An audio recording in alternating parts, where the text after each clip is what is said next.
Before steel reached these mountains, before concrete crossed deserts and rivers were forced to slow, this land already rejected human limits. China is not a landscape that accommodates movement. It resists it. Cliffs collapse, rivers destroy, deserts erase direction. Distance itself becomes an obstacle.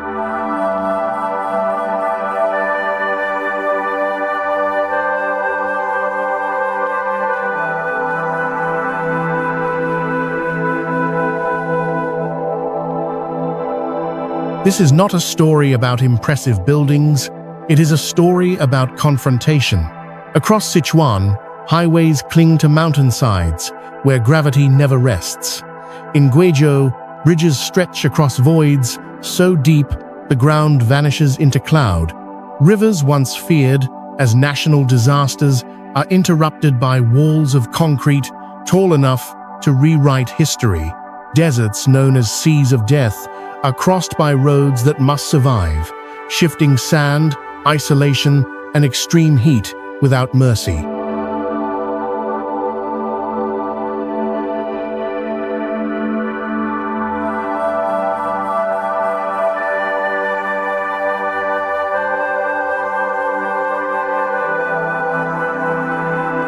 Each structure answers a single, brutal question.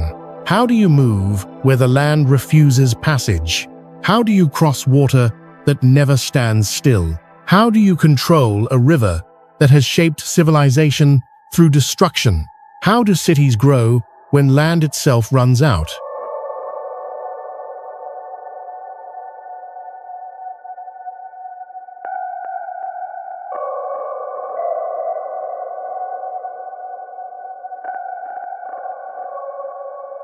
Some of these projects were built to survive, others to connect, others to declare power.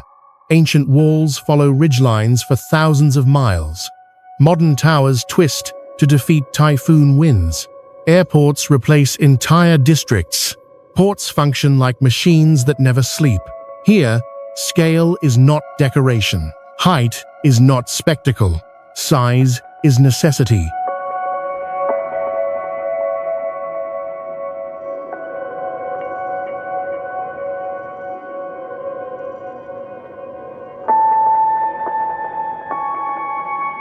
This journey moves through roads in the sky, bridges above nothingness, dams that silence rivers, and cities that rise vertically.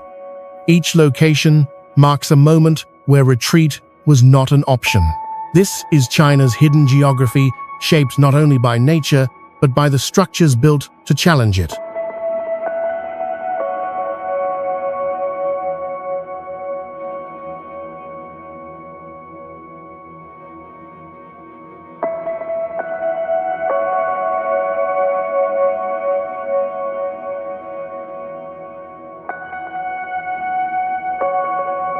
Cutting through the mountains of Sichuan, the Yangtze Expressway does not follow the land, it ignores it.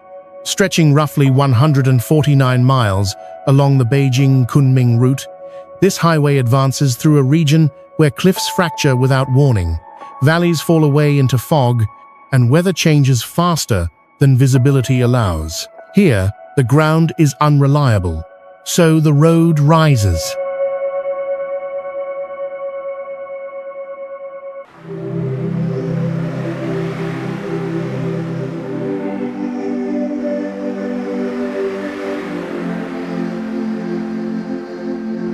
Often called the road in the sky, Yangtze is defined by absence of flat terrain, of wide margins, of safety buffers.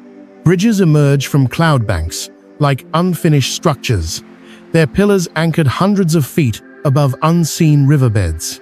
Tunnels drill directly through solid rock, bypassing slopes too unstable to touch. In total, more than 270 bridges and 25 tunnels compress the landscape into a continuous, elevated line, turning extreme geography into engineered sequence.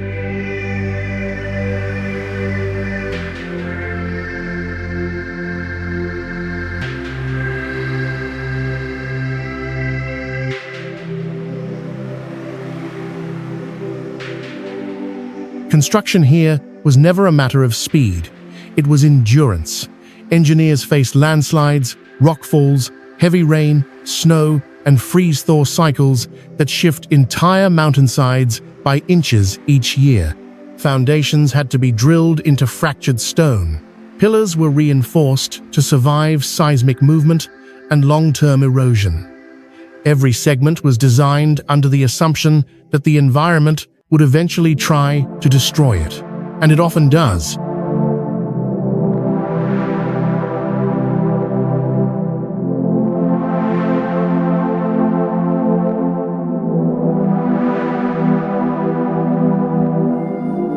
Yangtze is known as one of China's most dangerous transport corridors. Icy storms reduce traction to nothing. Fog erases distance. High winds push against exposed spans. Yet the expressway remains open because it must. It connects remote mountain communities, carries trade across southwest China, and shortens journeys that once took days into hours.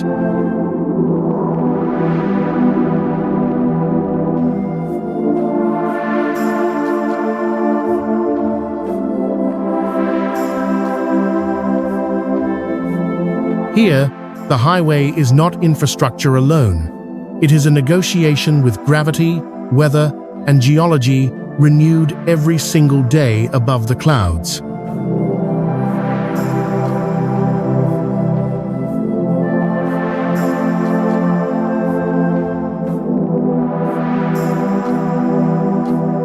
For thousands of years, the Yellow River was feared more than it was used. Known as the Sorrow of China, its floods reshaped entire regions, burying farmland, destroying settlements, and rewriting coastlines without warning. The problem was not water alone, but sediment-thick, yellow silt that raised riverbeds, weakened banks, and turned seasonal rain into catastrophe.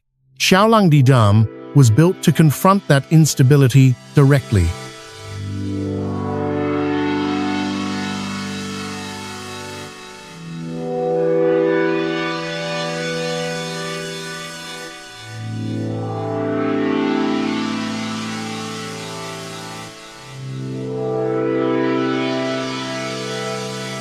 Construction began in 1991 along a narrow gorge in Henan province, where the river could be restrained at its most volatile point.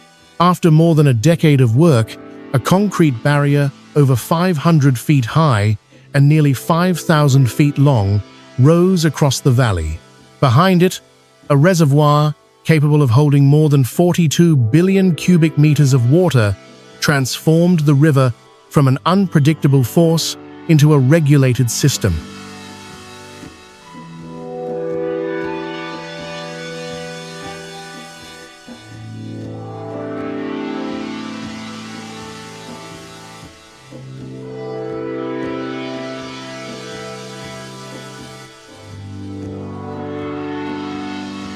What sets Xiaolangdi apart is not only scale, but function. The dam was designed as a sediment weapon. During controlled releases, vast volumes of water mixed with red mud surged through the spillways at tens of thousands of cubic meters per second.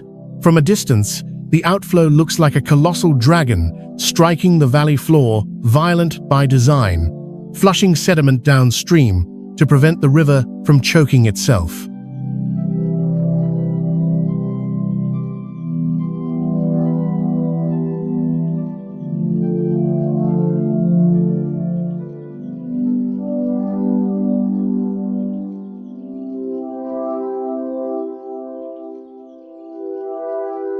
Beyond flood control, the dam generates around 1,800 megawatts of electricity, supporting regional grids while stabilizing seasonal flows for millions of people downstream. But its true role is defensive. Xiaolangdi does not tame the Yellow River permanently. It manages its anger, release by release.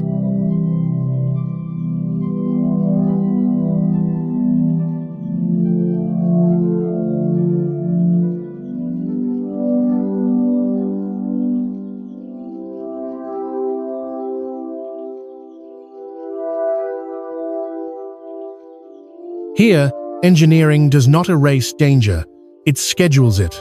The dam stands as a reminder that some rivers cannot be conquered, only controlled under constant vigilance, with consequences waiting on every mistake.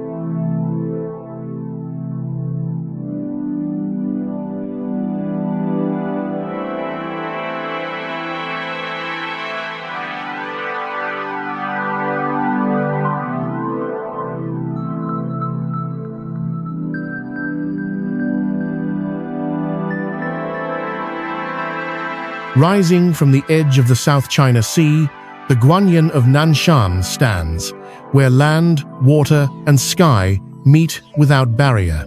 At approximately 354 feet tall, the statue dominates the coastal horizon of Hainan, visible from miles offshore.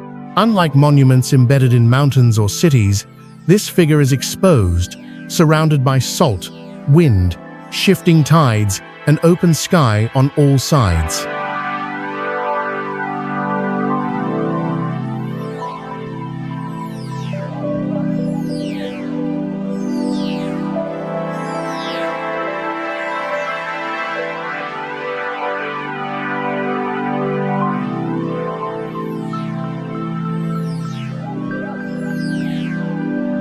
The statue is constructed from a corrosion-resistant bronze alloy, engineered to withstand constant marine exposure.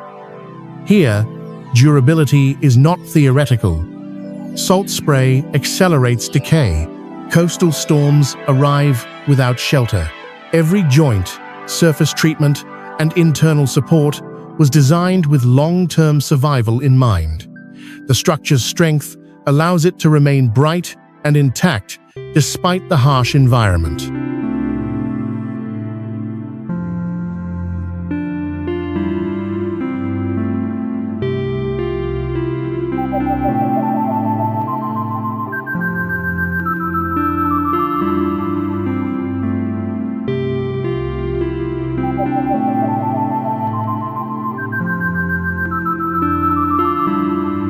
Guanyin faces in 3 directions. Each orientation carries meaning: protection of the land, blessing for the sea, and compassion for the wider world. This tri-faced design turns the statue into more than a single focal point. It becomes a spatial symbol, acknowledging multiple realms at once.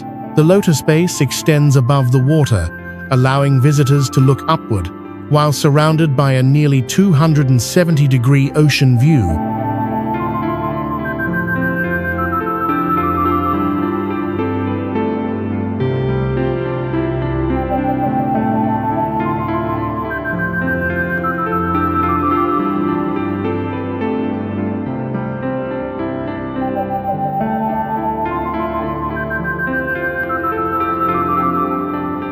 Unlike many state-driven megaprojects, this monument was funded by Buddhist communities from across the world.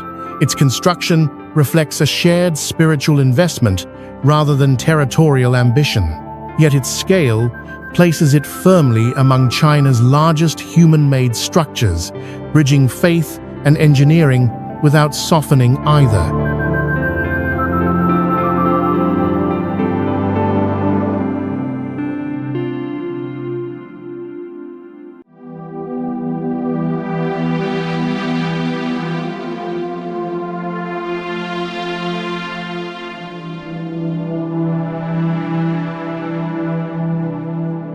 Here, belief is measured in height and exposure. The Guanyin of Nanshan does not retreat from nature or hide behind walls.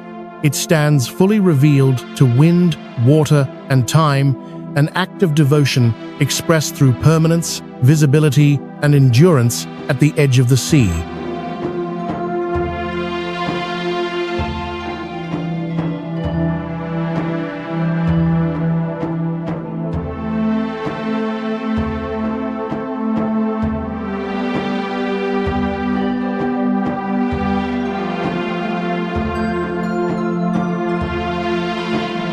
Stretching across the mouth of the Pearl River Delta, the Hong Kong-Zhuhai-Macau Bridge is not a single structure, but an entire transportation system laid over open water. At roughly 34 miles in length, it connects three major regions through a combination of elevated bridges, artificial islands, and an underwater tunnel, each element built to survive one of the most hostile marine environments in southern China.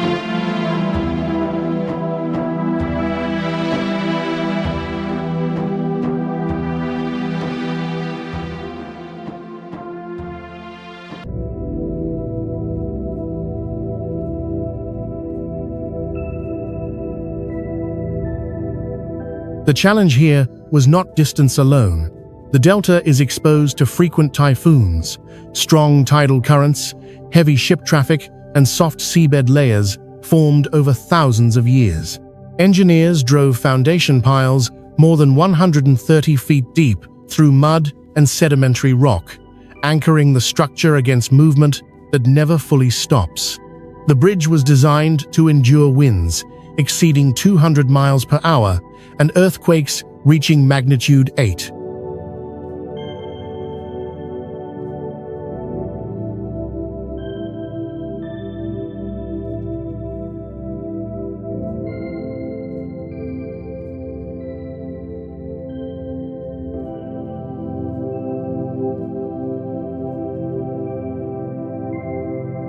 More than 4 million tons of steel were used in its construction, enough material to build dozens of Eiffel Towers, yet much of the project remains invisible. A key section of the crossing dips beneath the sea through a submerged tunnel, allowing massive cargo ships to pass above without interruption. Artificial islands act as transition points, linking surface traffic to the underwater route in seamless sequence.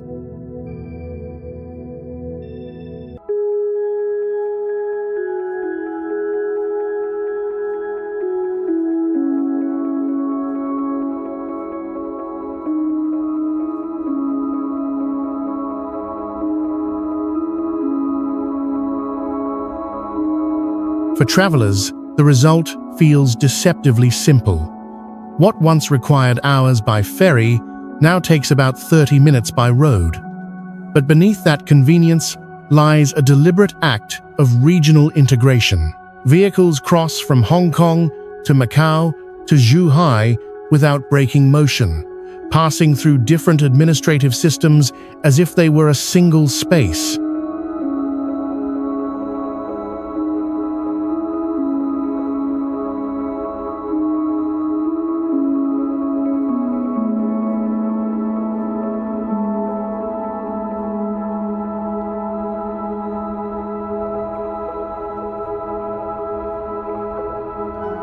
This bridge is more than an engineering achievement.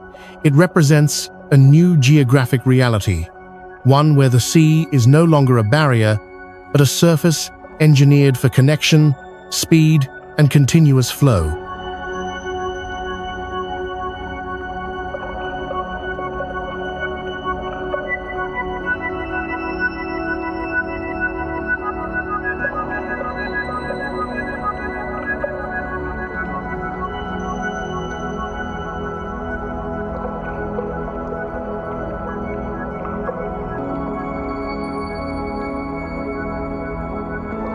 In the mountains of Guizhou, height is not measured from peaks, but from absence.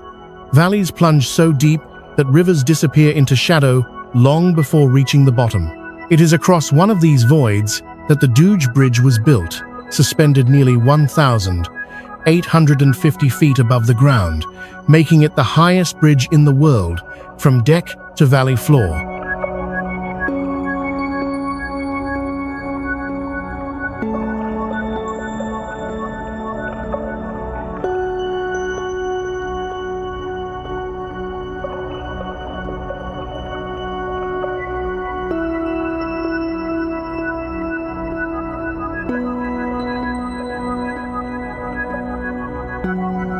Construction began in 2011, spanning a gorge carved by millions of years of erosion. Traditional bridge solutions were impossible here.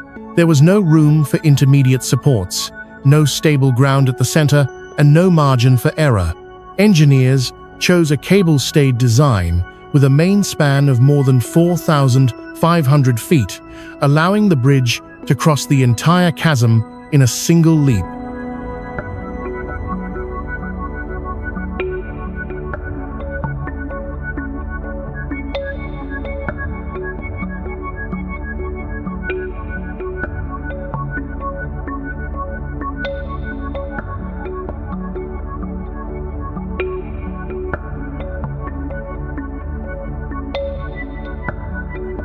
From the deck, the scale becomes disorienting. Looking down, the ground feels unreal, too distant to judge, too far to register danger until the wind moves. The height is equivalent to a 150-story skyscraper laid sideways across open air. Every vehicle crossing is suspended between two cliff faces, supported only by cables and towers anchored deep into rock.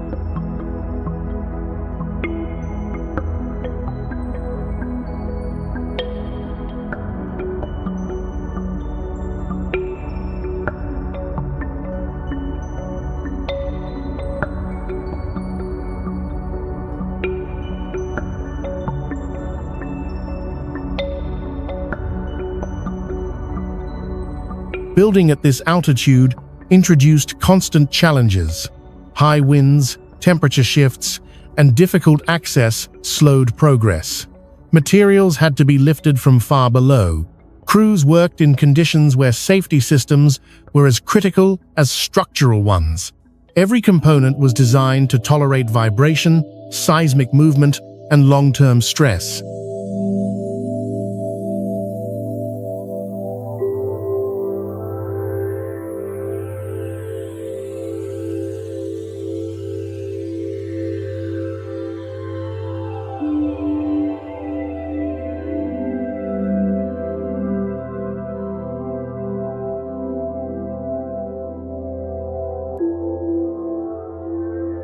Yet the bridge is not only a technical solution, it has become a destination.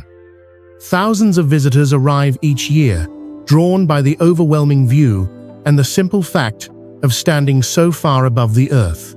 What began as infrastructure has become spectacle. Duge Bridge proves that in places where geography once enforced isolation, engineering now redraws distance by crossing not land, but emptiness itself.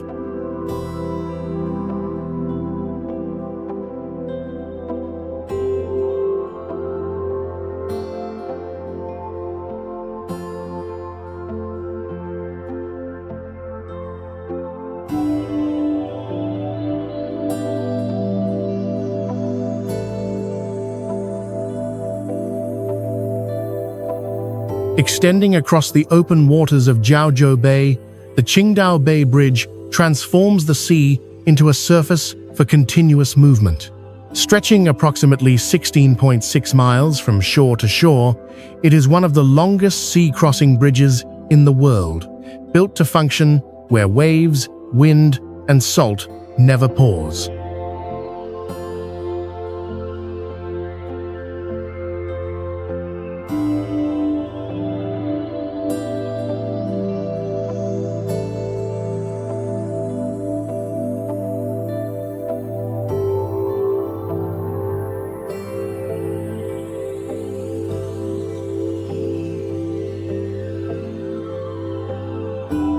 Completed in 2011, the bridge was designed for endurance rather than spectacle. Beneath its roadway, thousands of foundation piles are driven deep into the seabed, stabilizing the structure against shifting currents and soft marine sediments. Above, the deck was engineered to withstand magnitude 8 earthquakes and powerful typhoon winds forces, capable of bending steel and cracking concrete if miscalculated.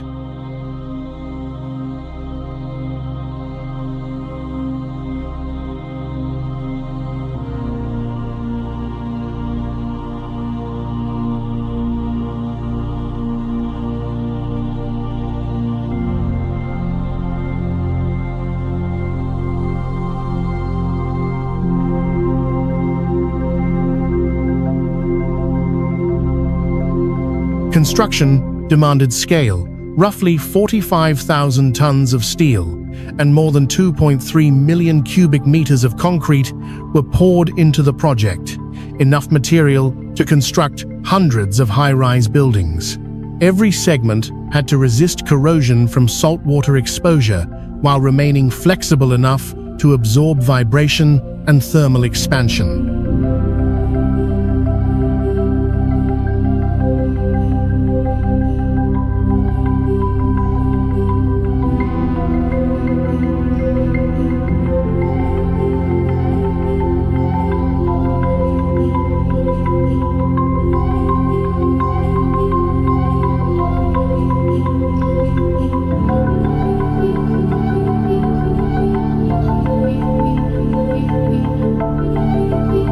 For drivers, the crossing appears calm and linear. The sea stretches outward on both sides, broken only by repeating pylons and distant ships. Yet, beneath that simplicity lies a strategic function. The bridge reduces travel time around the bay by nearly half, redirecting freight and commuter traffic away from congested urban routes. During peak periods, thousands of vehicles move across the bridge each day, turning it into a flowing highway suspended above water.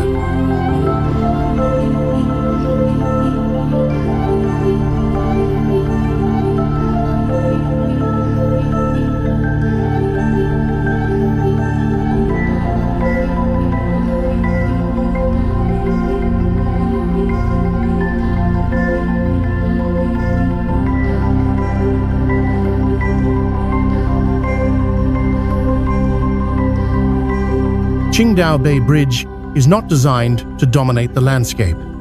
It blends into it low, extended, repetitive. Its achievement lies in persistence. Day after day, it remains exposed to wind, tide, and weather, carrying uninterrupted motion across a surface that once enforced separation. Here, the sea is no longer an obstacle to be avoided. It is a corridor engineered, stabilized, and crossed without hesitation.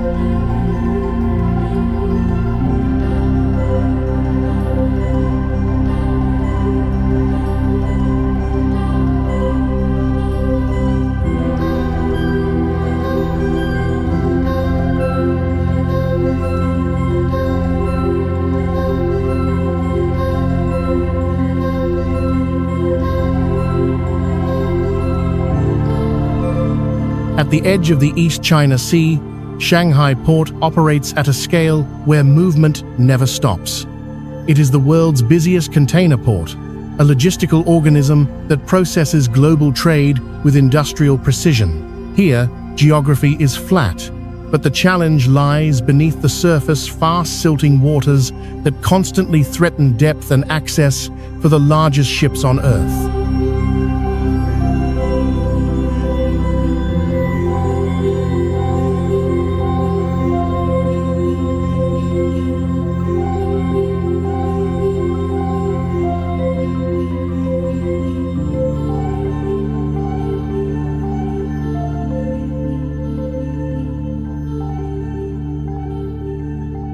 The port sits in an estuary where rivers deposit massive amounts of sediment every year. To remain functional, channels must be dredged continuously, maintaining the depths required for ultra-large container vessels. This unseen maintenance is as critical as cranes and docks. Without it, the port would slowly suffocate under its own success.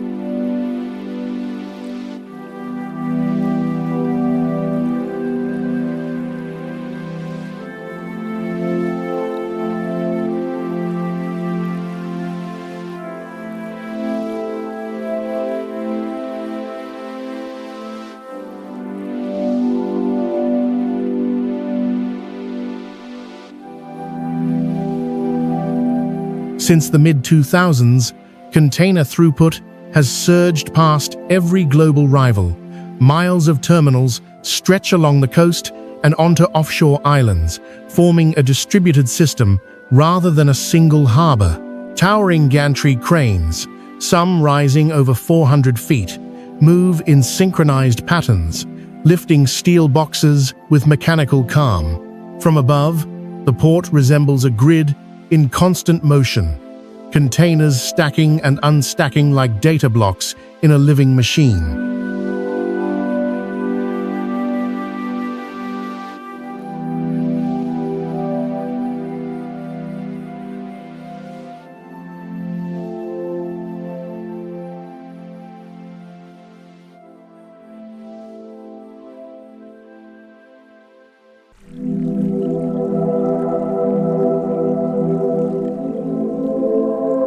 Automation defines the next layer. Self-driving electric container trucks operate within the terminals, navigating without drivers, guided by sensors and centralized control systems. Human presence remains, but increasingly as oversight rather than muscle. Efficiency here is measured in minutes, saved per container, and fractions of cost reduced per movement numbers that multiply across millions of units.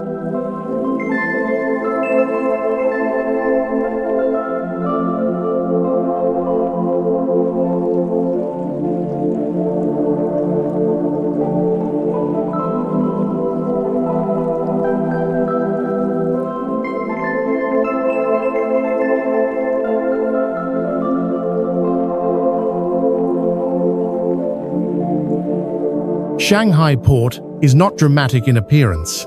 There are no cliffs, no abyss, no single monumental structure. Its power comes from scale, repetition, and continuity. It connects factories, cities, and consumers across continents, turning distant production into immediate availability.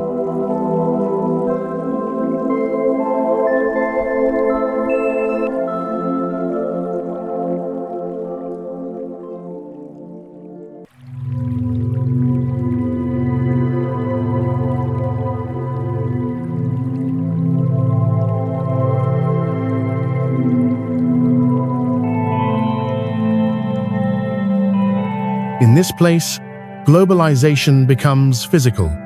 Steel, data, energy, and timing converge. Shanghai Port does not symbolize trade.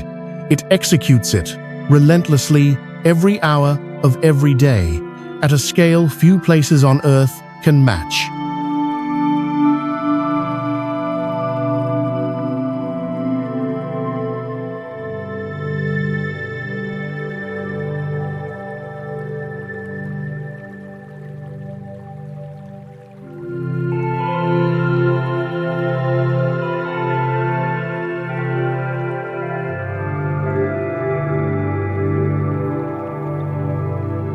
At the foot of Yangshan Mountain near Nanjing lies a project that never reached completion, yet remains one of the largest stone undertakings in human history. The Yangshan Stele was conceived during the early Ming dynasty as a monumental tribute, carved not from assembled blocks, but directly from a single granite mountain. What remains is not a monument, but a frozen moment of ambition.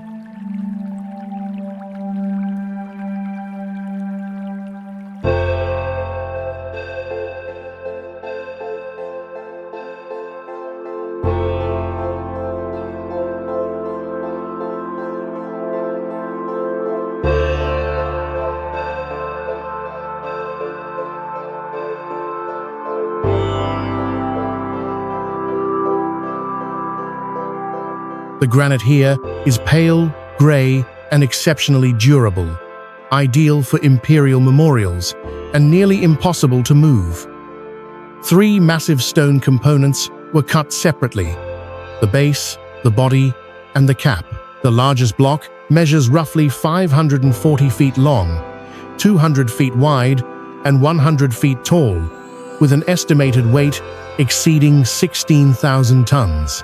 Even by modern standards, relocating such mass would be nearly impossible.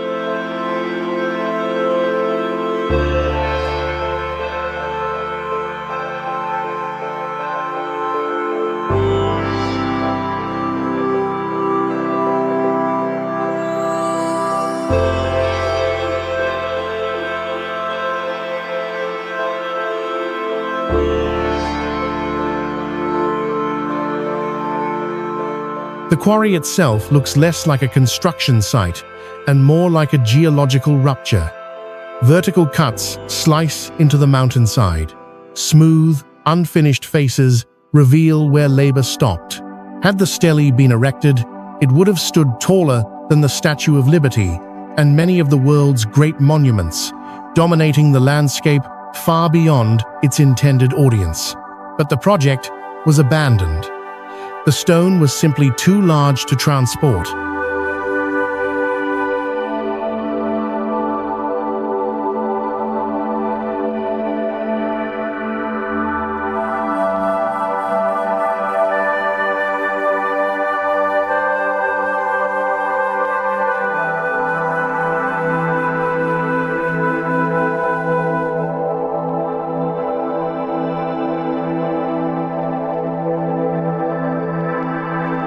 The limits of manpower, tools, and logistics were reached, and the mountain won.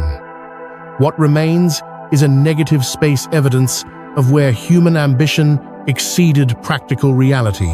Unlike modern megaprojects that conquer terrain through technology, Yangshan tells a different story. It marks the boundary of pre-industrial engineering, where vision ran ahead of capability. The site stands today not as a failure, but as a warning preserved in stone. Here, the mountain was not shaped into history. History stopped halfway through carving it.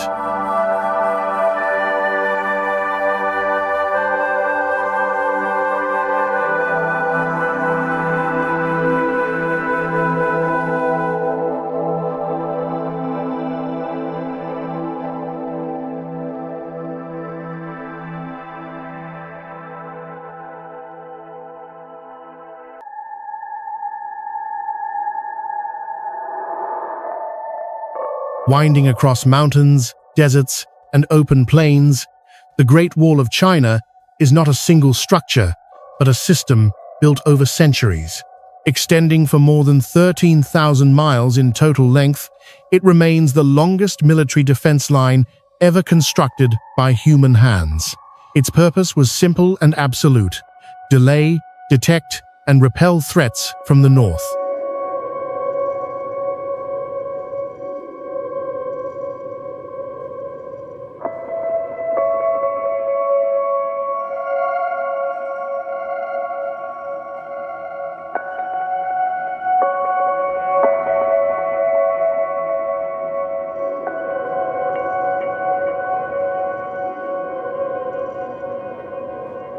The wall adapts to the land it crosses.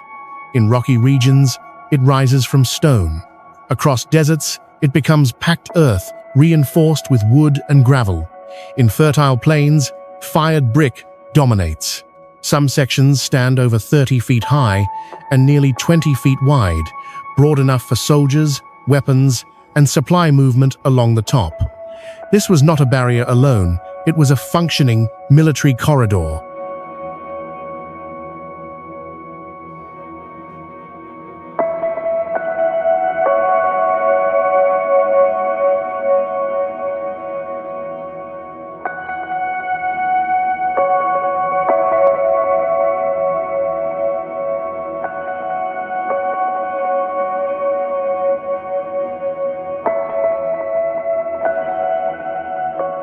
Watchtowers punctuate the wall at regular intervals, forming an early warning network unmatched in the ancient world.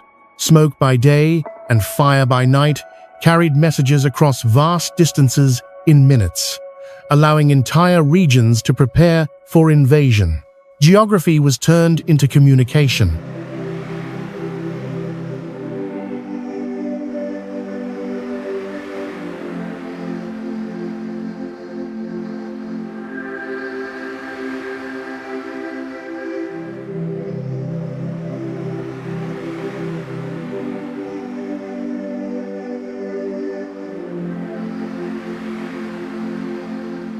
Building the wall demanded enormous sacrifice. Millions of laborers, soldiers, peasants, and prisoners worked under extreme conditions. Many never returned.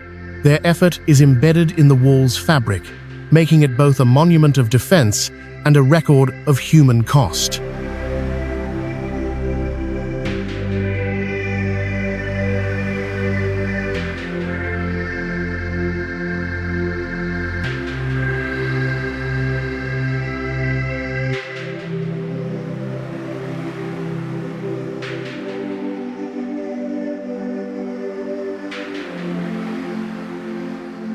The wall does not dominate the landscape uniformly. In some areas, it blends into ridgelines, following natural contours. In others, it cuts directly across terrain, asserting control where the land offers none. Its endurance comes from this adaptability, each segment designed to survive its specific environment.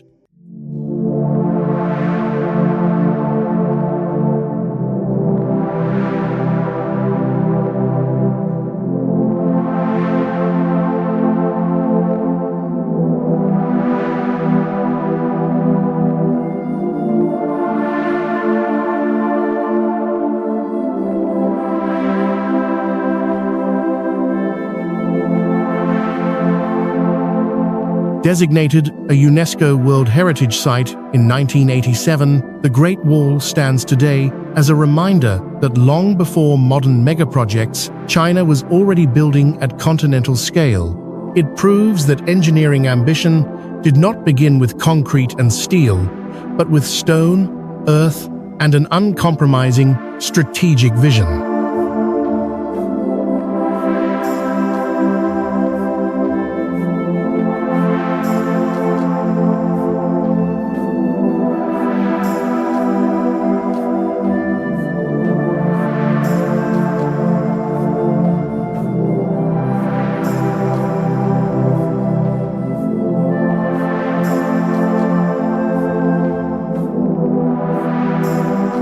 Rising above the Pudong skyline, the Shanghai World Financial Center announces itself through absence rather than mass. Its distinctive trapezoidal opening near the summit, often called the bottle opener, reduces wind pressure while defining one of the most recognizable silhouettes in modern architecture. At 1,614 feet tall, the tower once held the title of China's tallest building and remains a landmark of early 21st century ambition.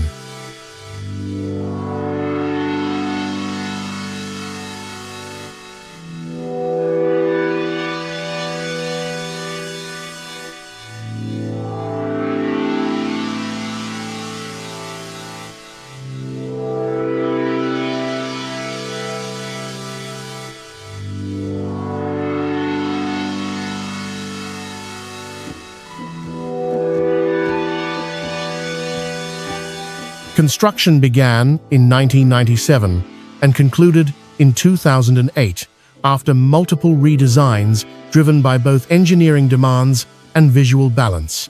Beneath the tower, more than 200 foundation piles extend over 300 feet into soft riverine soil, anchoring the structure against settlement and seismic movement.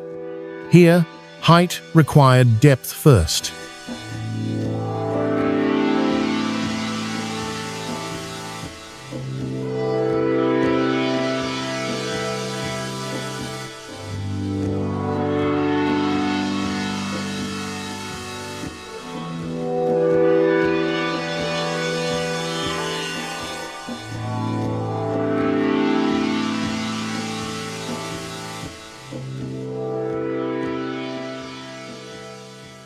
The building's steel frame is protected by anti-corrosion coatings, significantly thicker than global standards, giving it an expected service life exceeding a century. Wind was the primary enemy.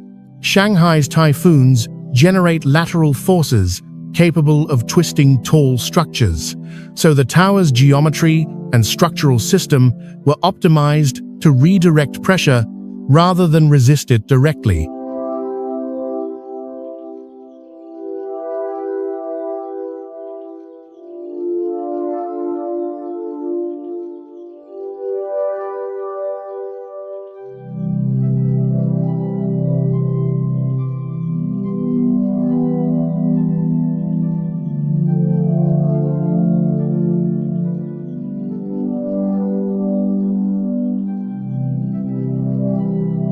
Near the top, the 100th floor features a glass observation deck almost 1,500 feet above ground. Standing there, visitors look straight down through transparent flooring, suspended between sky and street with nothing but engineered trust beneath their feet. It is an experience designed to make height tangible.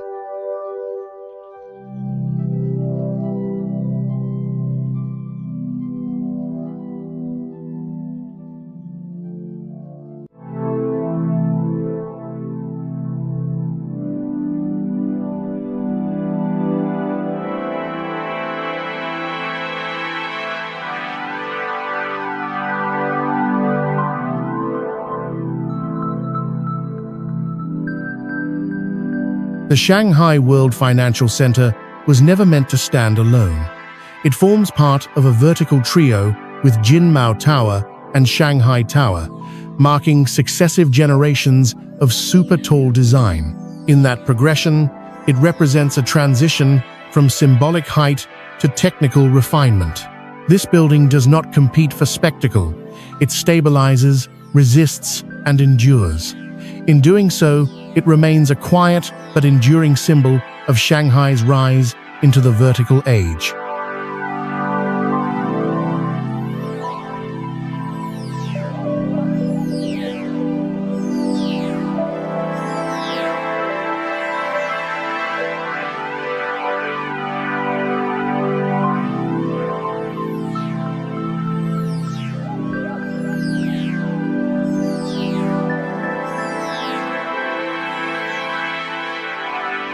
In the limestone mountains of southwest China, the Yangtze Expressway advances through terrain that was never meant for roads.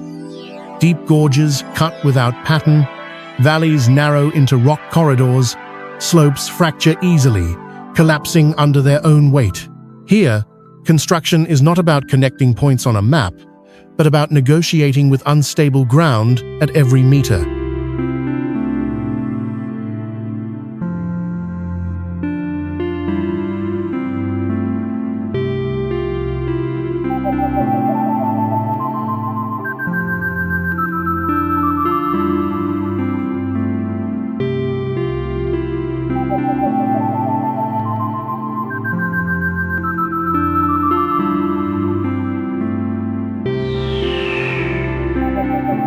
Rather than following the contours of the land, the expressway is lifted above it. Long sections are suspended on concrete pillars, drilled deep into weakened geology, bypassing slopes prone to landslides and erosion. In places where mountains cannot be crossed or avoided, tunnels carve directly through solid rock, some stretching more than a mile in length. The result is a route that alternates constantly between open air and darkness, height and enclosure.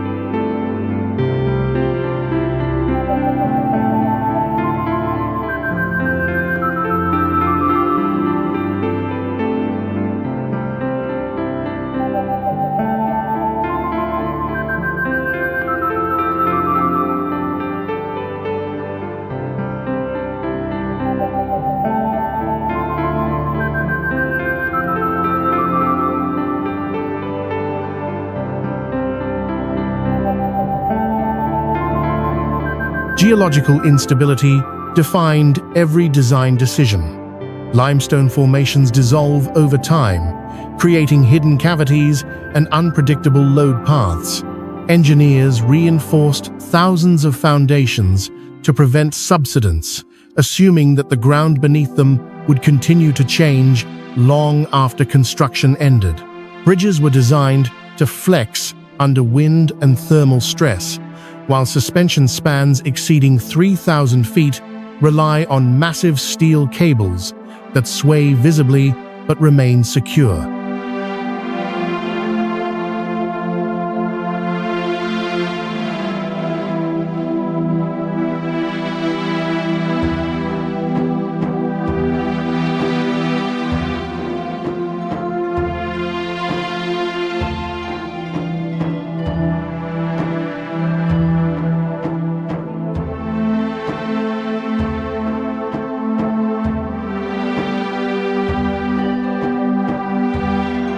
For drivers, the experience is immediate and unsettling.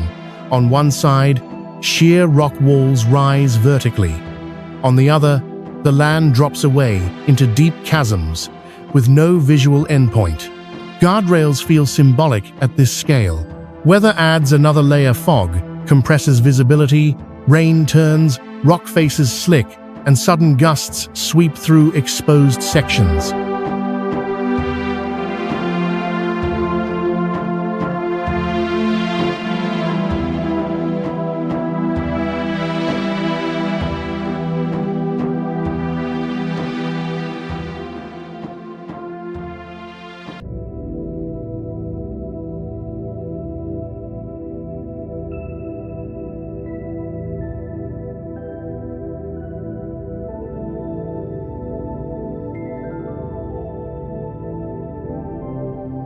Yet the expressway persists because it must. Before Yangtze, travel through this region required long detours and slow mountain roads vulnerable to collapse.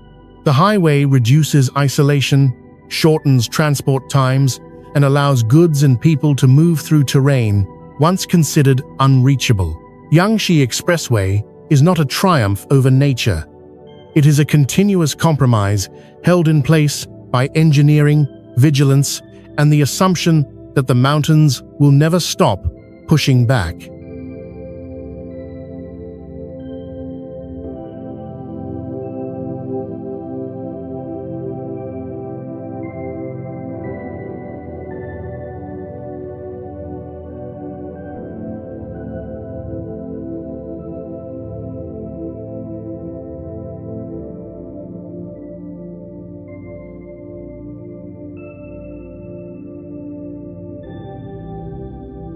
At nearly 13,000 feet above sea level, Seda Larungar occupies a landscape where human physiology begins to fail. Oxygen thins, winters harden, roads freeze and vanish beneath snow. Yet across these slopes, tens of thousands of red-roofed dwellings once spread outward in dense tiers, forming one of the largest Buddhist study communities ever assembled.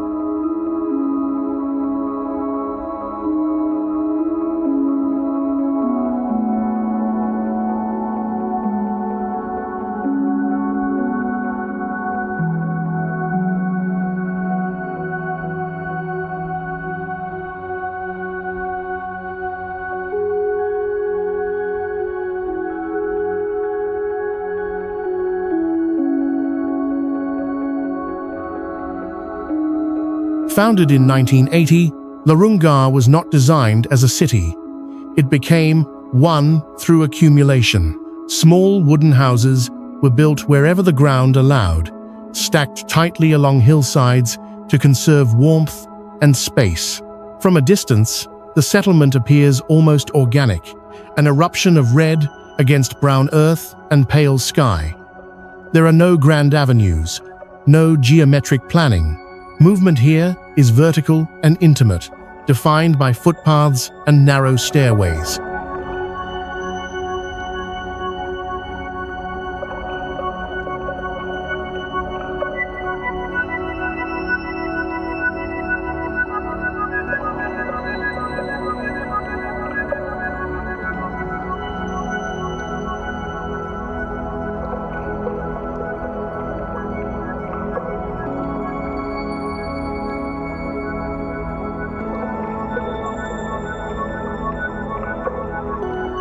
Life at this altitude is demanding. Thin air strains breathing. Temperatures plunge well below freezing for months.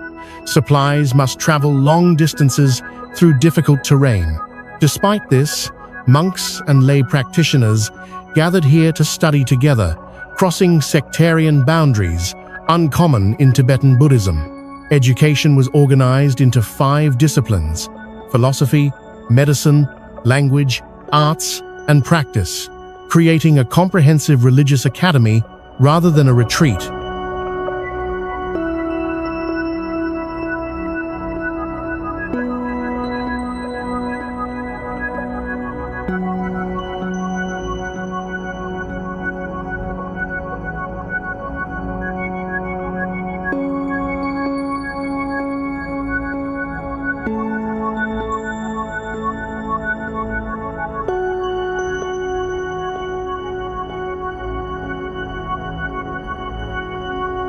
At its peak, the population reached into the tens of thousands, turning the valley into a functioning mountain city sustained by discipline and routine rather than infrastructure. Daily life followed a rhythm shaped by prayer, study, and survival under extreme conditions.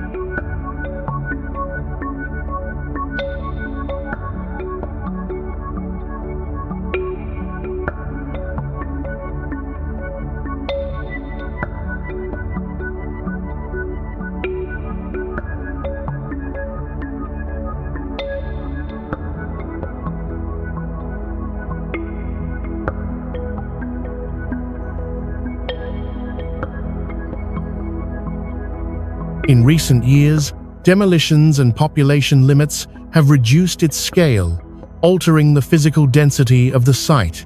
Yet, Larunga's significance remains. It represents a rare convergence of belief, endurance, and environment where spiritual pursuit persisted in a place that offers no comfort by default.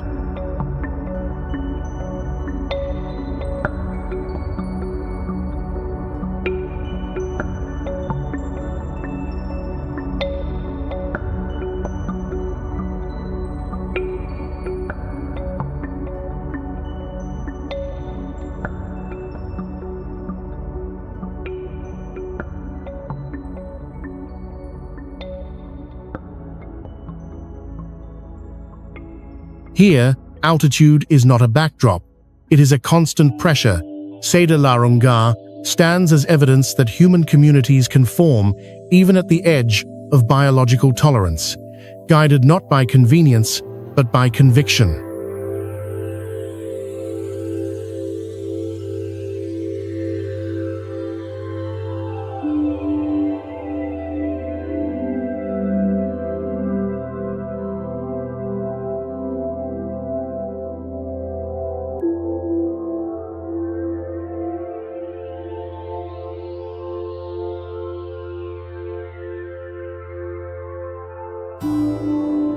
At the edge of Gansu province, where mountains narrow into desert and the Silk Road thins towards Central Asia, Jiayuguan Pass marks the final stronghold of the Great Wall.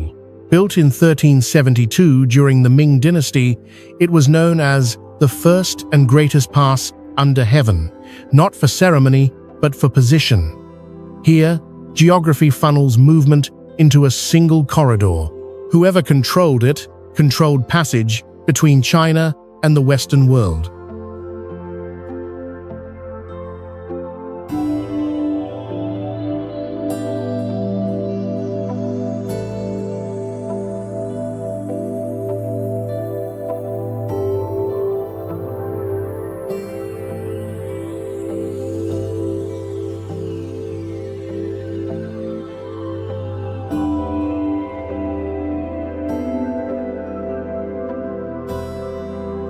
The fortress was engineered as a closed system.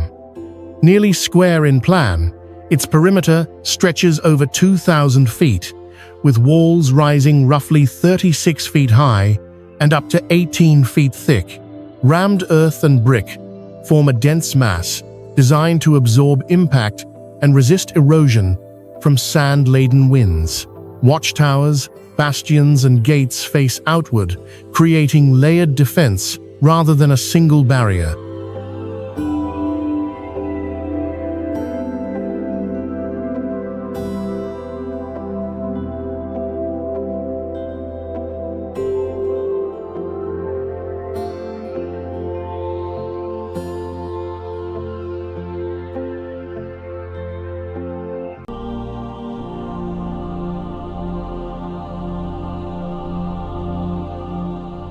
Jiayuguan did more than block armies.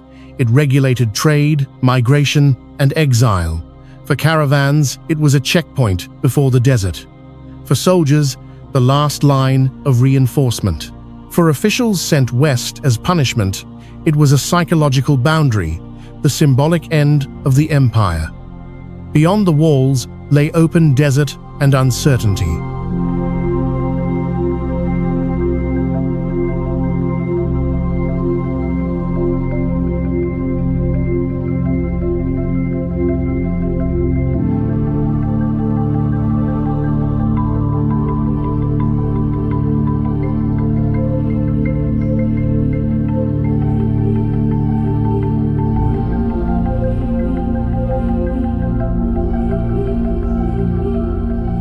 The surrounding landscape amplifies its power.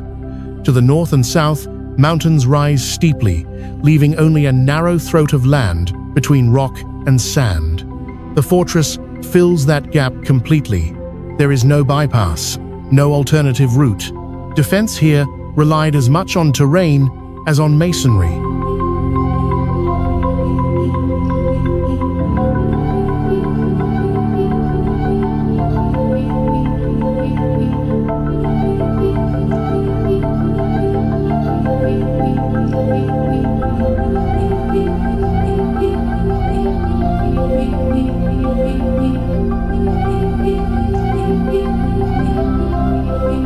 Centuries of wind and isolation have stripped the site of ornament, leaving form and function exposed. Today, Jiayuguan stands intact against an empty horizon, its geometry unchanged, while trade routes and empires faded around it.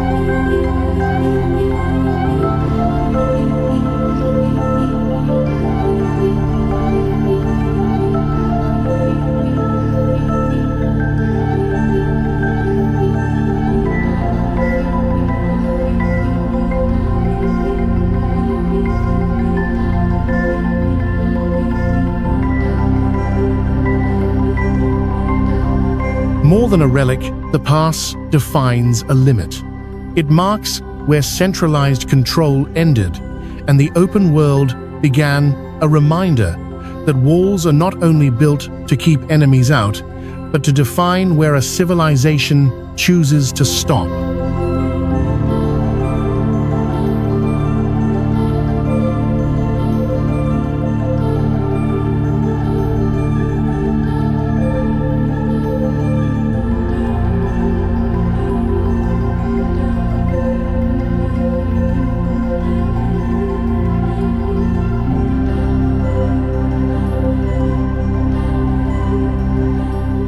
Encircled by stone walls in the heart of Shaanxi province, Pingyao stands as one of the few Chinese cities to retain its original urban form. Founded more than 2,700 years ago, the city reached its greatest influence during the Ming and Qing dynasties, not through military power, but through money. Here, modern Chinese finance first took shape.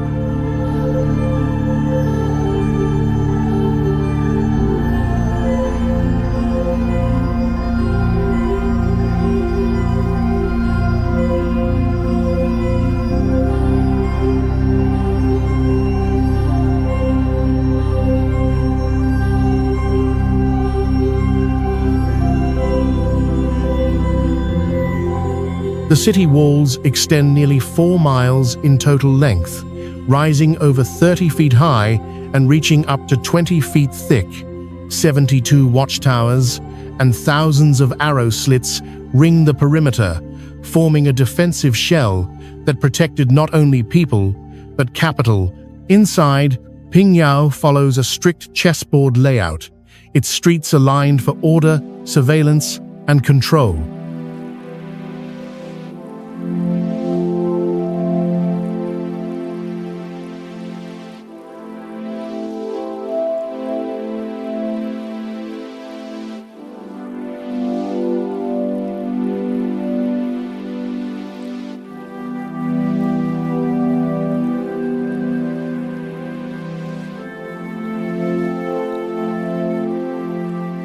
In the 19th century, Pingyao became China's first national financial center. Local merchant families developed draft banking systems that allowed funds to be transferred across vast distances without moving silver. These early banks, known as Piaohao, connected trade routes stretching from coastal ports to the empire's western frontier. Trust, documentation, and standardized accounting turned this walled city into a financial nerve center.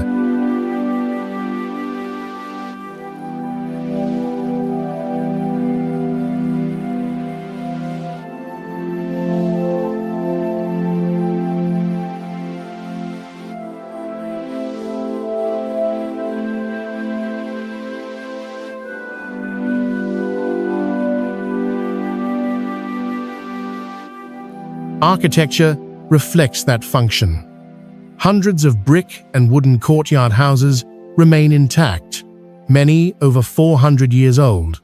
Their thick walls, narrow entrances, and internal layouts balanced privacy with security.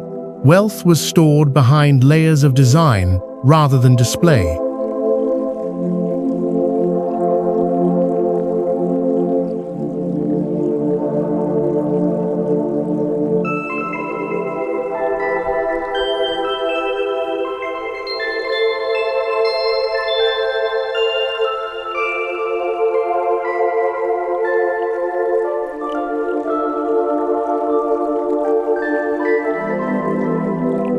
Unlike imperial capitals built to project authority, Pingyao was built to manage risk. Defense protected stability, structure enforced discipline. Commerce shaped daily life more than ceremony or ritual.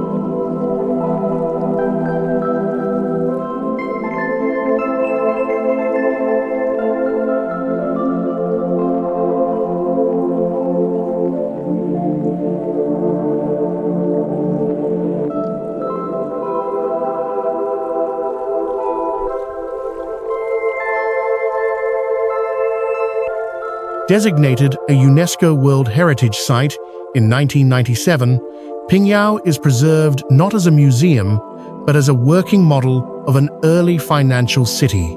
It demonstrates that long before digital systems and skyscrapers, economic power in China was already organized, regulated, and defended behind walls built for both security and trust.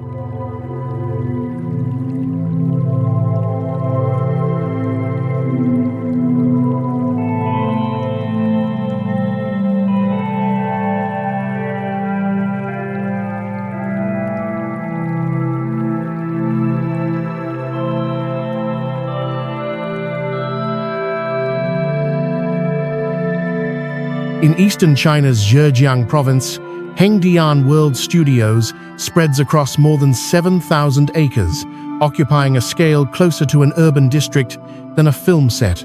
What began in 1996 as a local project has grown into the largest outdoor film studio in the world, a constructed landscape where history is rebuilt, erased, and rebuilt again on demand.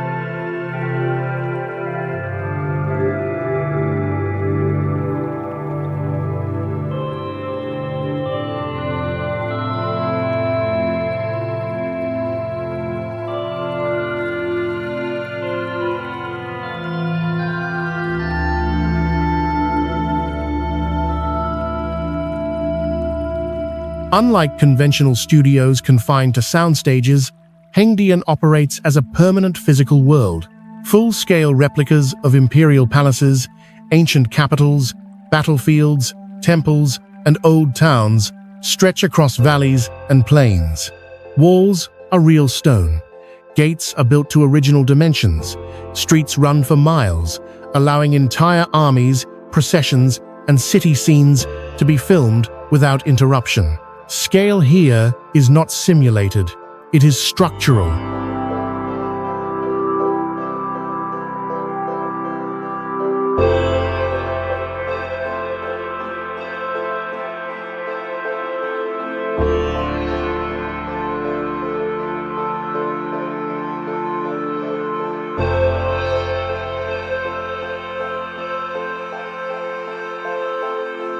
The studio's design allows filmmakers to move seamlessly between eras. One moment, a Tang Dynasty court. The next, a Ming fortress or Republican-era street. Mountains, rivers, lakes, and artificial terrain are integrated into the sets, reducing the need for digital backgrounds. The environment itself becomes a filming tool.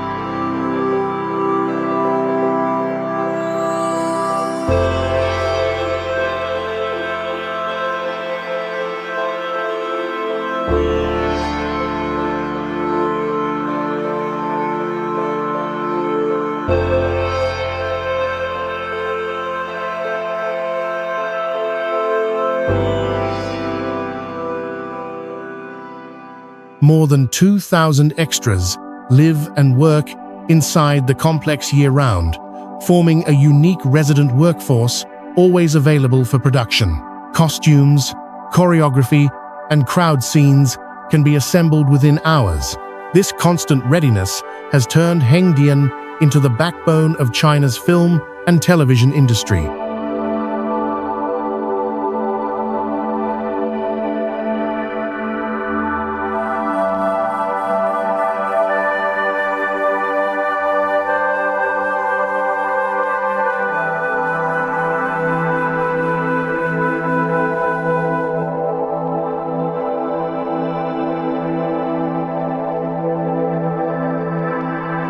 Beyond production, Hengdian functions as a major tourism center. Millions of visitors arrive annually, walking through recreated dynasties, while filming continues around them. The boundary between cinema and daily life dissolves. History becomes both performance and infrastructure.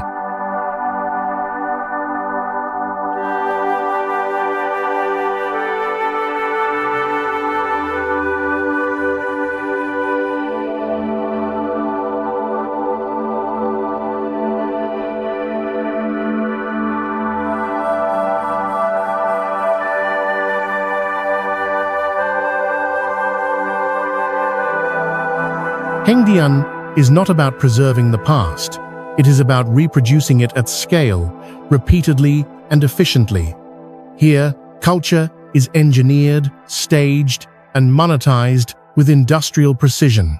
The result is a city built not to be lived in permanently, but to make stories appear real on a scale large enough to replace imagination with architecture.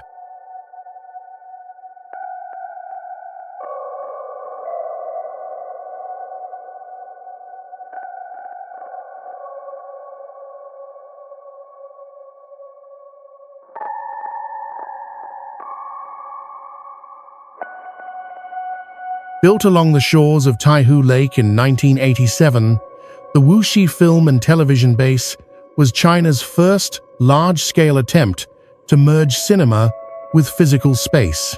Long before digital backdrops became common, Wuxi established a different philosophy. History should be built at full scale, with real materials, and filmed as lived environment rather than illusion.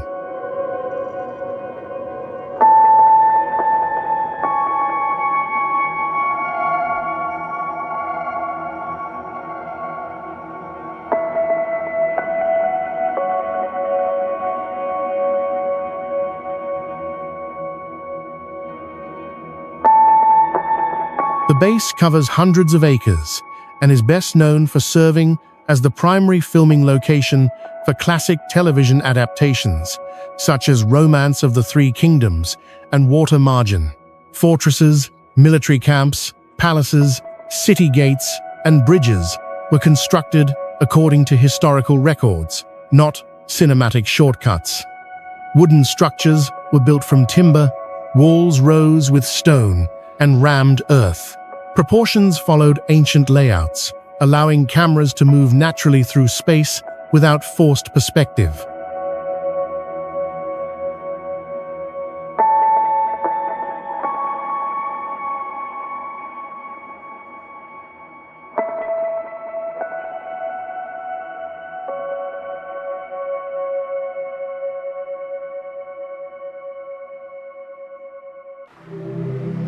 What distinguishes Wuxi is restraint. Unlike later film cities designed for maximum visual impact, this base emphasizes authenticity and continuity. Streets are narrow where history demands it. Courtyards are enclosed. Watchtowers and battlements are functional in scale, creating environments that feel inhabited rather than staged.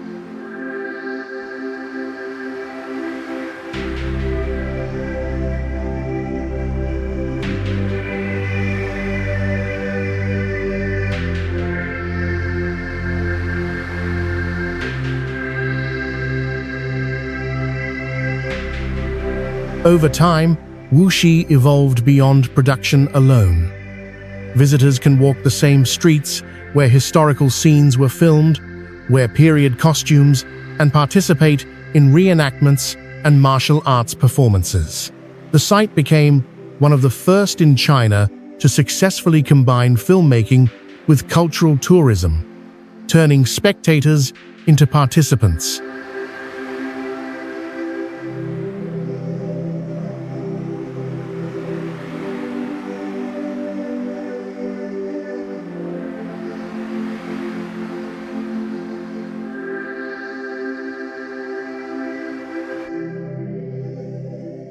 Yet, wuxi's importance lies in timing. It set the template. Before Hengdian expanded cinema into an industrial city, wuxi proved that large-scale physical reconstruction could anchor a national film industry. It demonstrated that storytelling could be supported by architecture, not replaced by technology.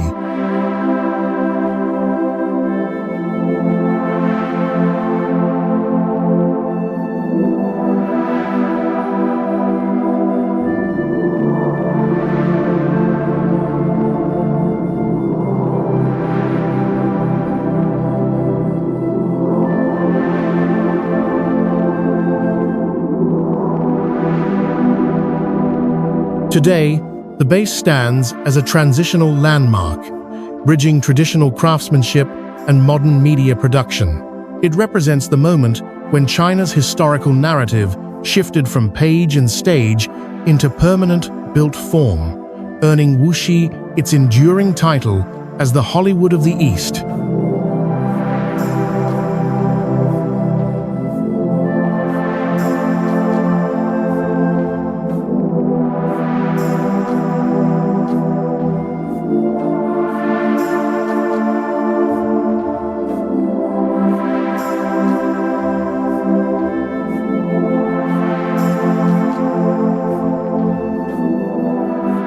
Spanning the Yangtze River at one of its most constricted and violent sections, the Three Gorges Dam represents the highest level of human intervention into a natural system.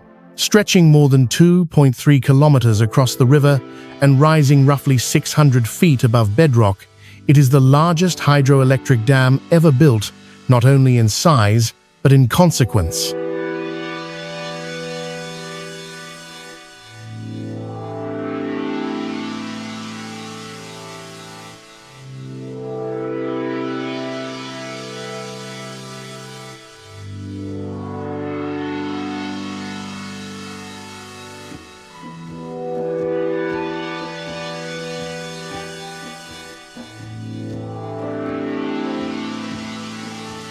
Construction began in 1994 and continued through multiple phases until full completion in 2012. Behind the dam, a reservoir nearly 300 miles long submerged towns, valleys, and ancient riverbanks, transforming a once turbulent stretch of the Yangtze into a controlled inland sea visible from space. More than 1 million people were relocated as the water level rose, marking one of the largest population resettlements in modern engineering history.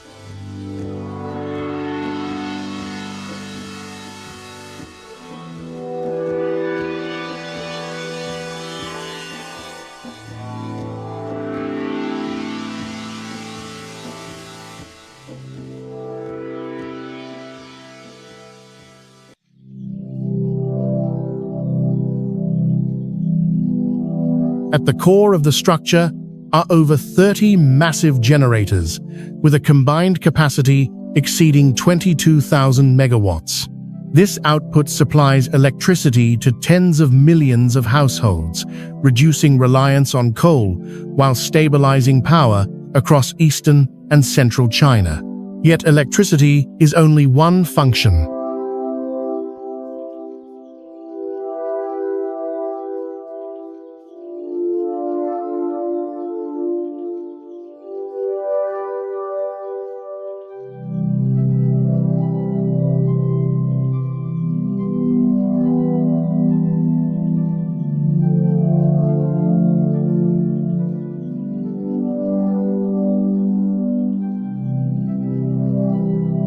Flood control defines the dam's strategic importance.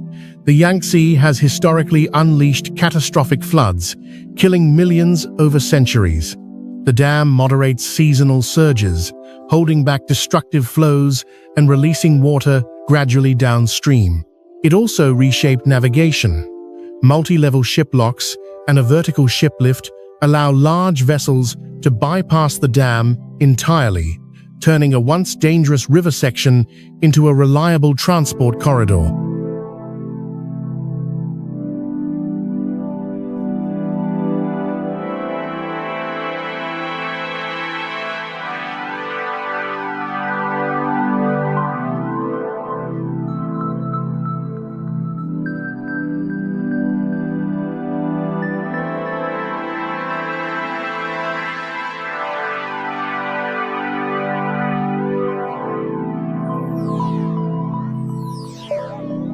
The concrete wall itself dominates the Three Gorges landscape, slicing cleanly across steep mountainsides. It is both barrier and regulator, imposing order on a river that shaped Chinese civilization through unpredictability.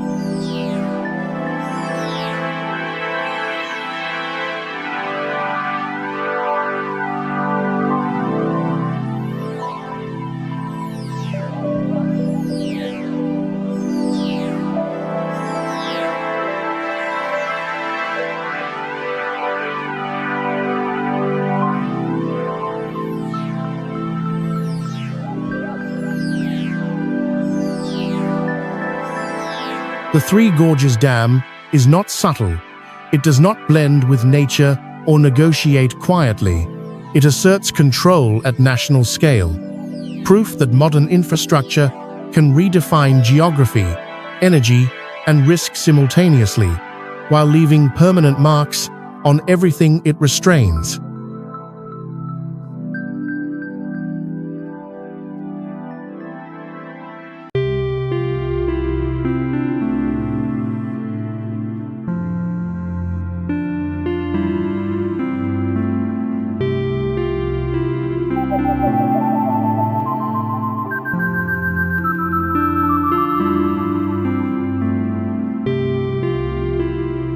Rising from Mapori Hill above the city of Lhasa, the Potala Palace stands as both a fortress and a sanctuary, at an elevation where air thins and horizons widen. At more than 12,000 feet above sea level, the palace dominates the Tibetan plateau, not through height alone, but through placement.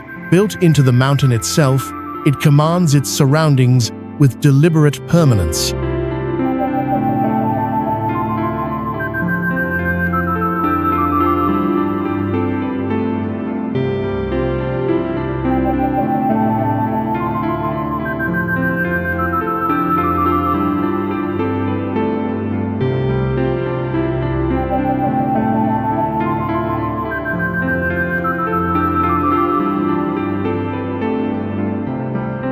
The structure reaches roughly 100 feet high and unfolds across 13 stories, enclosing more than 1,000 rooms, halls, chapels, and corridors. Walls up to 16 feet thick anchor the palace against seismic activity, harsh winds, and extreme temperature shifts. Stone and timber were assembled using traditional joinery techniques, allowing the building to endure centuries of environmental stress without modern reinforcement.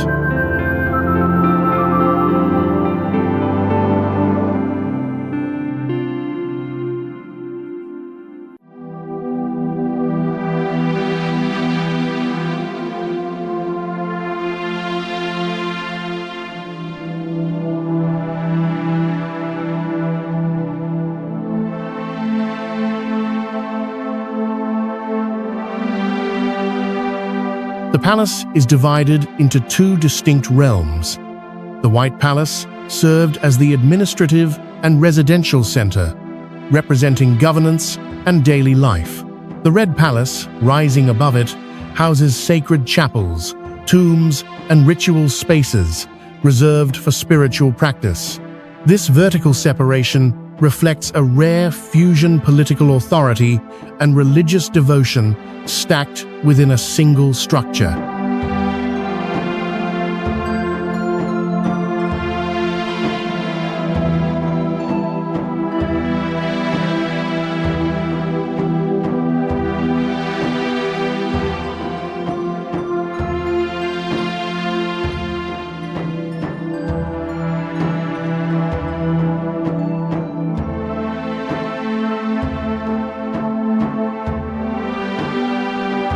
Construction of the Patala began in the 7th century and expanded over generations, each phase reinforcing its symbolic gravity.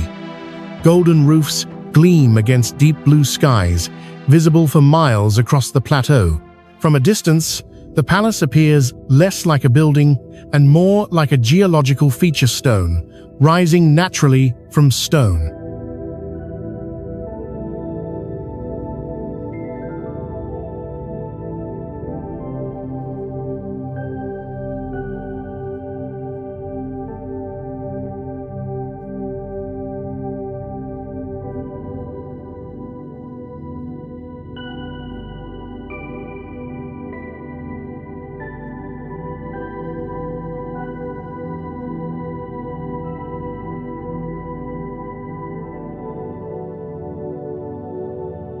Access was intentionally controlled. Narrow paths and steep ascents limit approach, transforming arrival into a gradual act of submission to altitude, effort, and silence. The palace was never meant to be entered casually. Today, the Patala Palace remains one of the most powerful symbols of Tibetan identity and belief. It is not simply a relic of faith or rule. It is an assertion that even in the most extreme environments on Earth, human conviction can shape stone, space, and meaning into a form that endures far beyond its builders.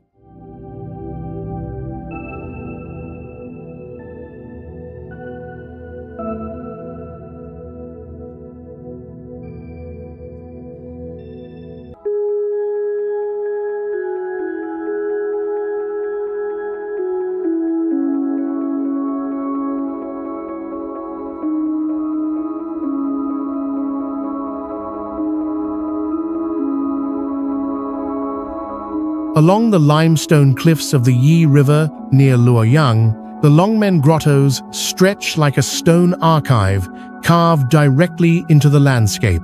Begun in the late 5th century and expanded across multiple dynasties, this site represents one of the largest and most sustained acts of religious sculpture in human history.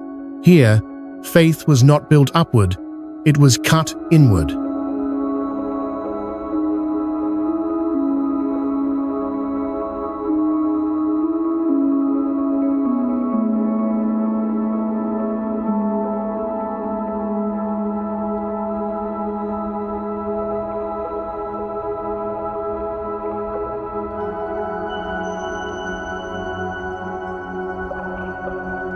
More than 2,300 caves and niches line the riverbanks, containing over 100,000 Buddha statues, ranging from a few inches tall to figures towering more than 50 feet high.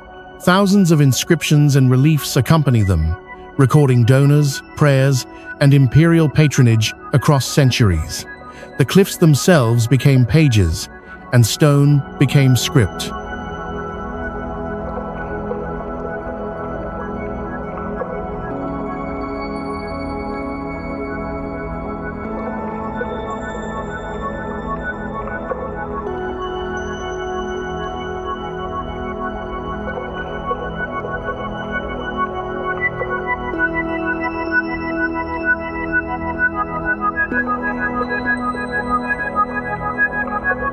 The work demanded patience rather than force. Limestone is workable but unforgiving. Every mistake is permanent. Artisans carved directly into vertical rock faces, suspended on wooden scaffolding above the river. Over generations, styles evolved.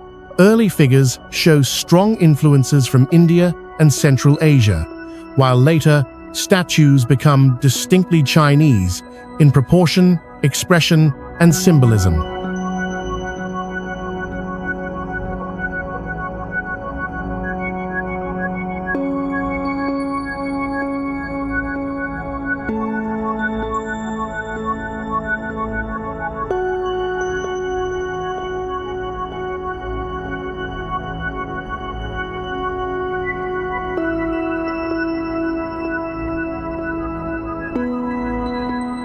The setting amplifies the effect. Mountains rise behind the cliffs. The Yi River flows steadily below. From a distance, the grottos form a continuous wall of sculpted presence, where nature and devotion merge without clear boundary. Unlike freestanding temples, these figures cannot be relocated, rebuilt, or replicated.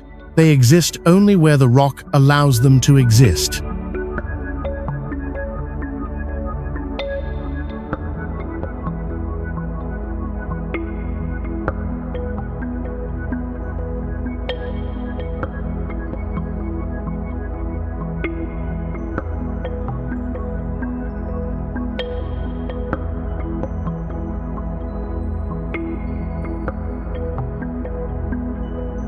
Long men endured earthquakes, erosion, and centuries of exposure.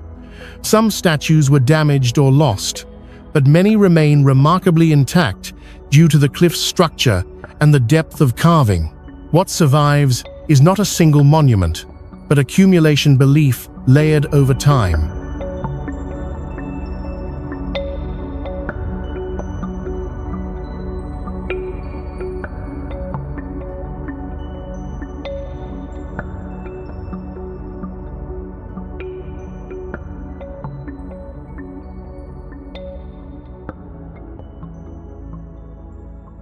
Designated a UNESCO World Heritage Site, the Longmen Grottos represent a different kind of megaproject.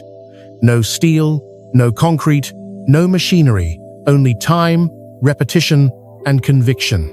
Here, scale is measured not in height or length, but in devotion multiplied across centuries, until an entire mountainside became a sea of carved Buddhas, watching the river pass below without end.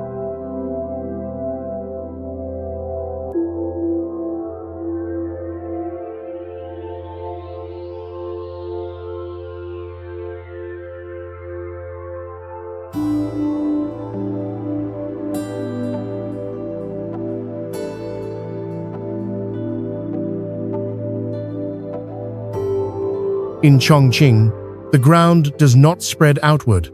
It folds, rises, and collapses into steep hills, divided by deep rivers.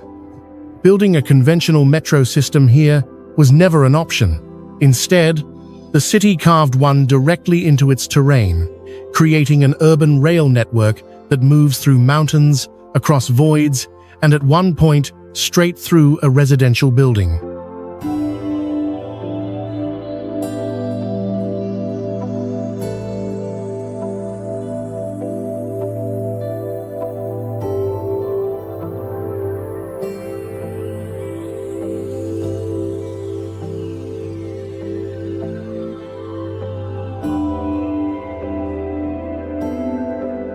The Chongqing Metro operates in a three-dimensional city.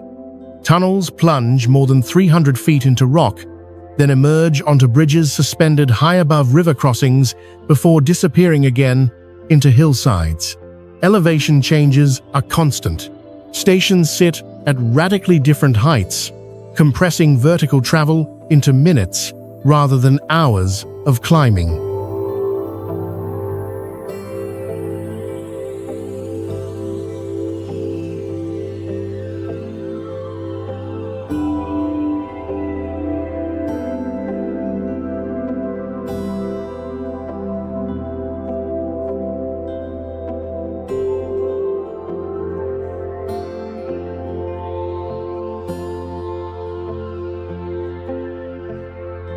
Line 3, the world's longest monorail line at over 38 miles, carries massive daily passenger volumes through this unstable topography. Its design favors flexibility. Monorail trains can handle tighter curves, steeper gradients, and lighter structural loads than traditional subway systems, advantages that are essential in a city where flat ground is rare.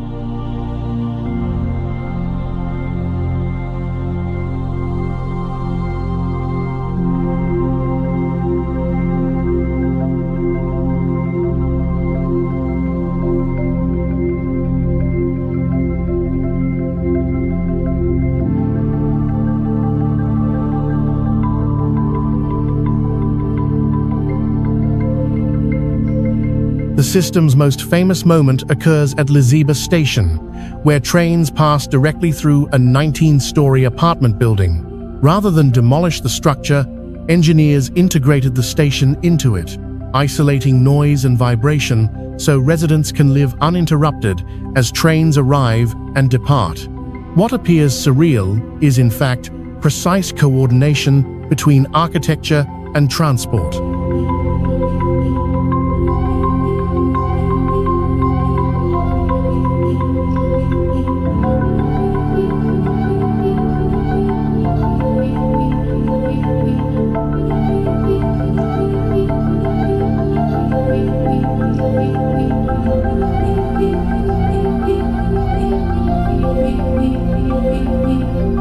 This network was built not for spectacle, but survival.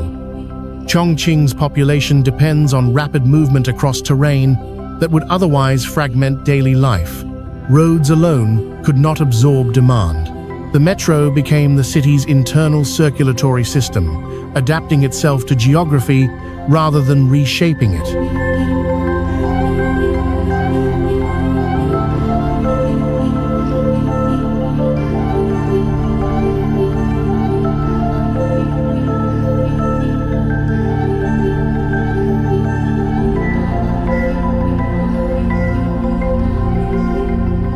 Riding the Chongqing Metro is less like traveling underground and more like navigating layers of the city itself. Rock, concrete, air, and home passing in sequence. It stands as proof that when terrain refuses cooperation, infrastructure does not retreat.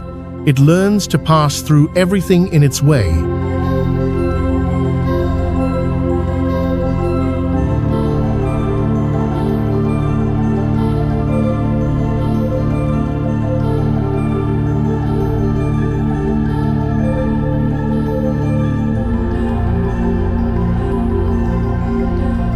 On the southern edge of Beijing, Daxing International Airport redefines what an airport can be by collapsing distance rather than extending it. Covering nearly 7 million square meters within a single terminal, it is the largest single-terminal airport ever built, designed not as a collection of halls, but as one continuous, organized system.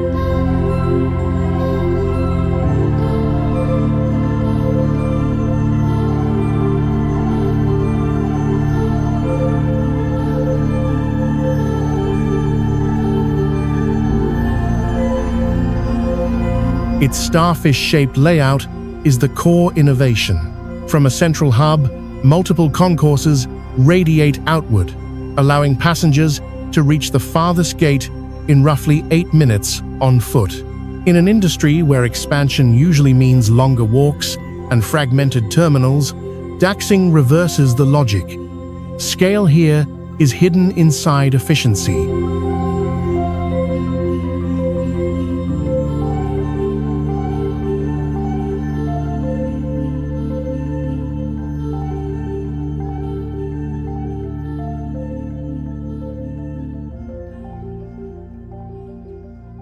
Designed by Zaha Hadid architects, the structure emphasizes flow. Vast interior spaces curve smoothly, guiding movement without sharp transitions. Natural light pours through a layered roof system, reducing reliance on artificial lighting while maintaining orientation in an otherwise massive environment. The architecture does not overwhelm, it absorbs crowds.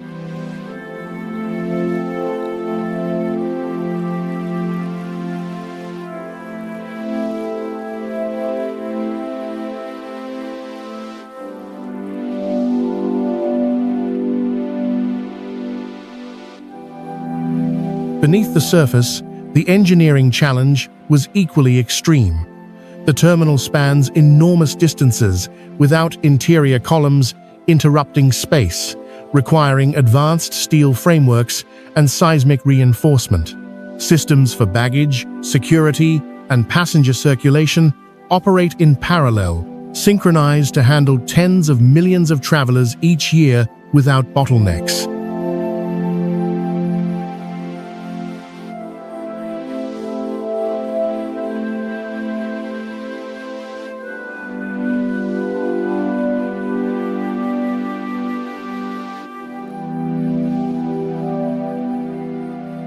Strategically, Daxing serves more than aviation. It anchors the Beijing-Tianjin-Hebei region, an urban cluster home to over 100 million people. High-speed rail, metro lines, and expressways converge beneath the terminal, turning the airport into a multimodal transport hub rather than a peripheral facility.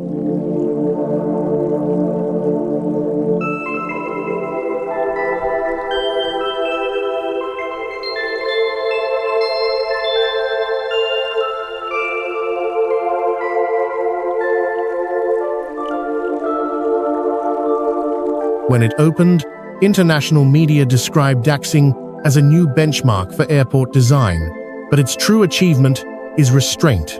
Despite its size, the terminal avoids fragmentation, confusion, and excess walking failures common to large airports worldwide.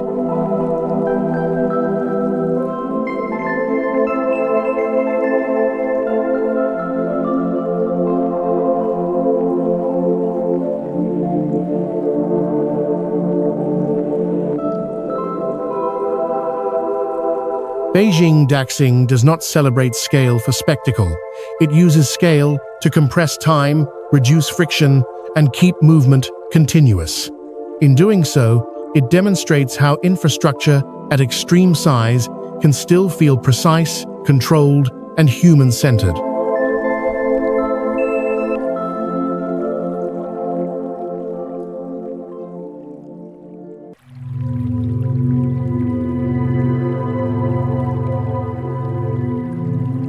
Cutting straight through the heart of Xinjiang's Taklamakan Desert, this highway crosses one of the most hostile landscapes on Earth.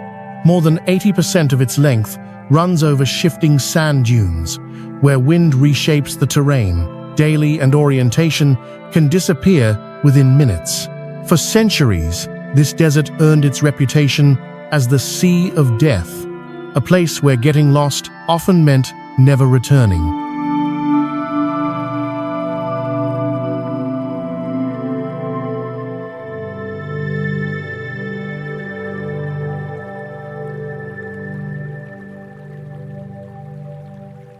The challenge here was not elevation or rock, but instability. Sand moves. It buries roads, exposes foundations, and erases landmarks. To build a permanent route, engineers first had to accept that the surface would never stay still. The solution was not resistance, but management. Protective grids, sand barriers, and vegetation belts were installed along the corridor to slow dune movement and trap drifting sand before it reached the roadway.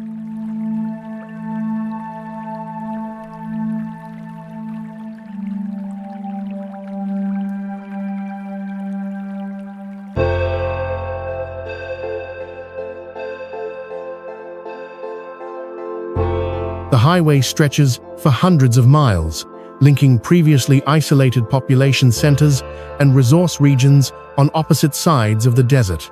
Before its construction, travel required long detours around the Taklamakan's edges. Now, the crossing cuts days from journeys, transforming logistics, research access, and regional integration.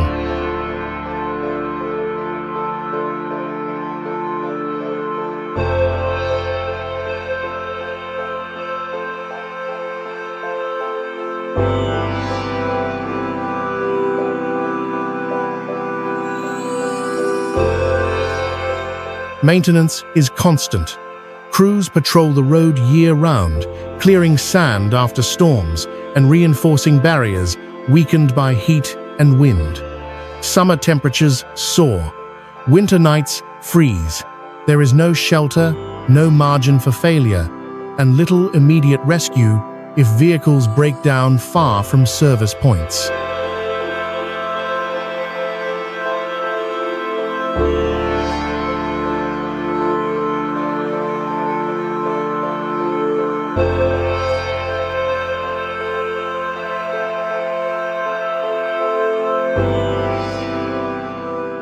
Beyond transportation, the highway carries strategic weight.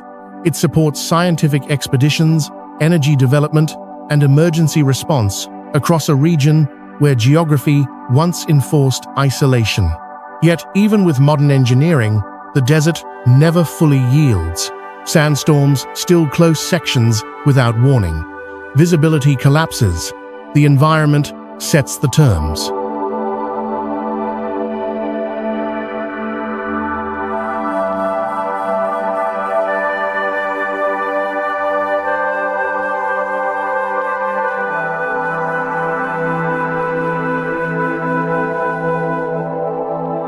The Taklamakan Desert Highway does not tame the desert. It survives within it. Each mile represents a narrow corridor of order carved through a moving landscape that continuously tries to erase it. Here, infrastructure is not permanent by default. It exists only through constant vigilance, proof that in some places, simply remaining visible is an achievement.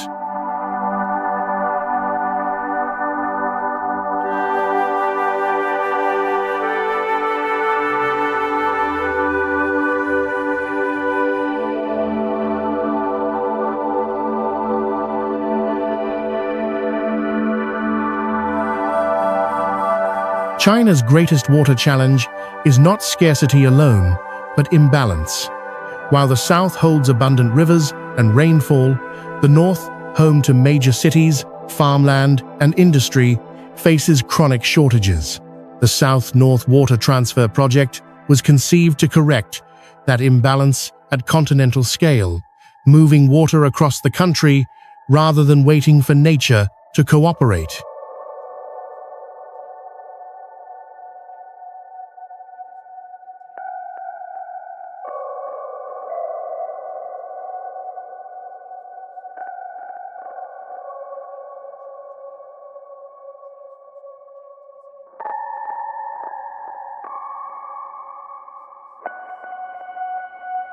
First proposed in the 1950 seconds and officially launched in 2002, the project is the largest man-made water diversion system in the world. Its network stretches more than 1,250 miles, crossing rivers, mountains, plains, and urban zones through three major routes: eastern, central, and western, each engineered to function under different geographic and political constraints.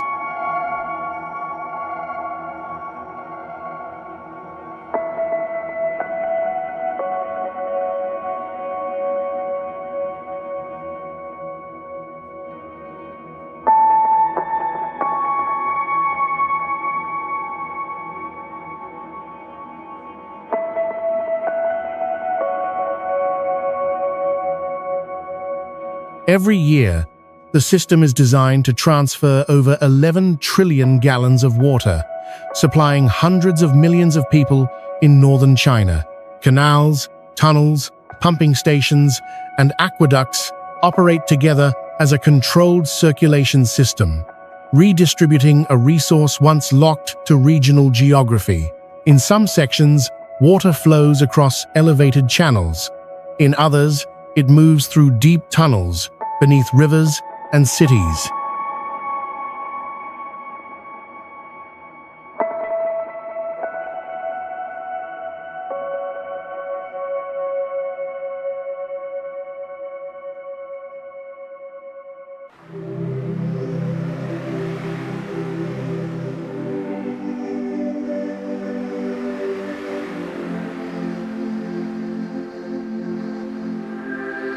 The engineering challenge was not only scale, but continuity. Water must remain clean over vast distances. Elevation changes require precise energy management. In certain areas, channels were built in two levels, one for water transport, another for flood release or maintenance, maximizing utility while minimizing land disruption.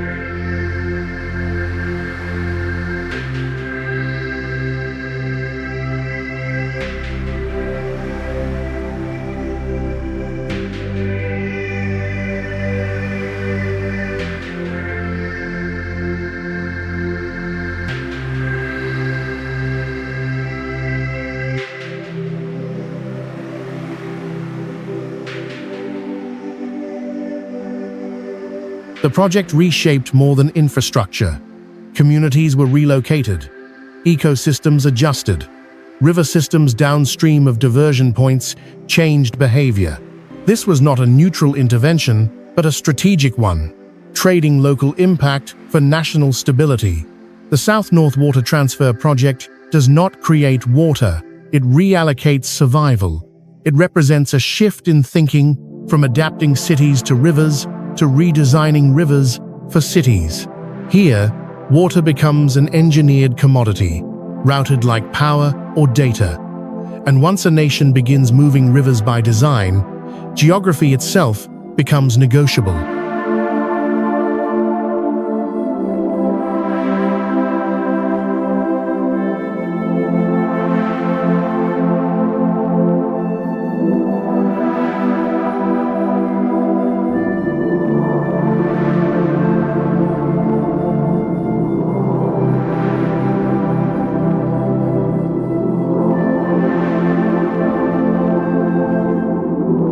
Carved directly into a red sandstone cliff at the confluence of three rivers in Sichuan, the Leshan giant Buddha stands as the largest stone statue ever created in the ancient world. Rising approximately 233 feet high, the figure was not built upward. It was revealed slowly cut from living rock over nearly 90 years, beginning in 713 during the Tang dynasty.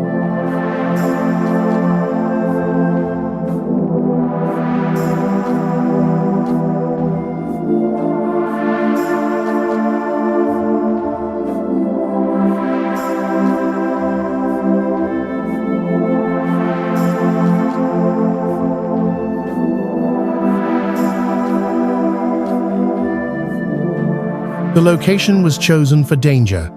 The Min, Dadu, and Qingyi rivers once collided violently here, creating deadly currents that sank countless boats.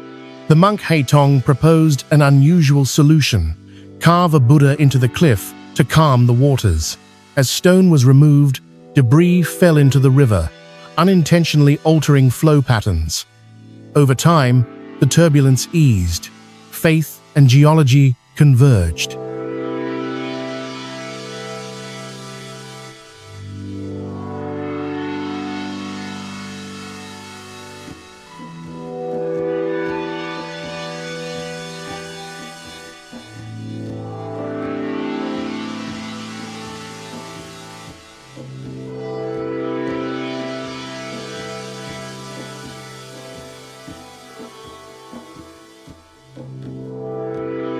Every feature of the statue is monumental.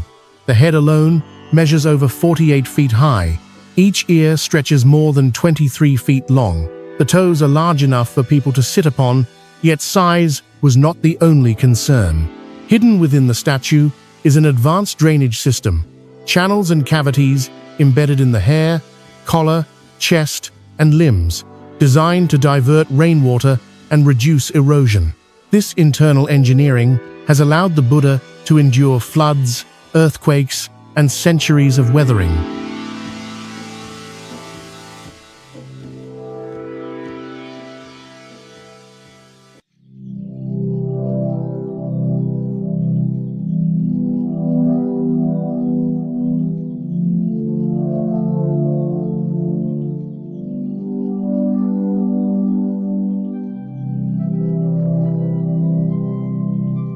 Unlike freestanding monuments, the Leshan Buddha cannot be relocated or reinforced externally.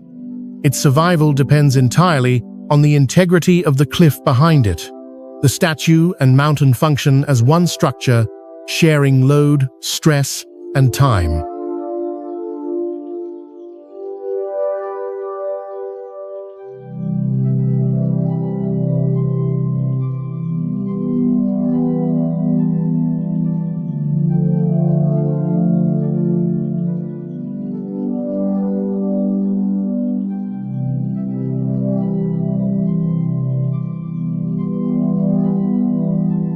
From below, the Buddha appears calm and immovable, gazing toward the river junction it once sought to pacify. From above, visitors see the vast scale of excavation required to free the figure from stone.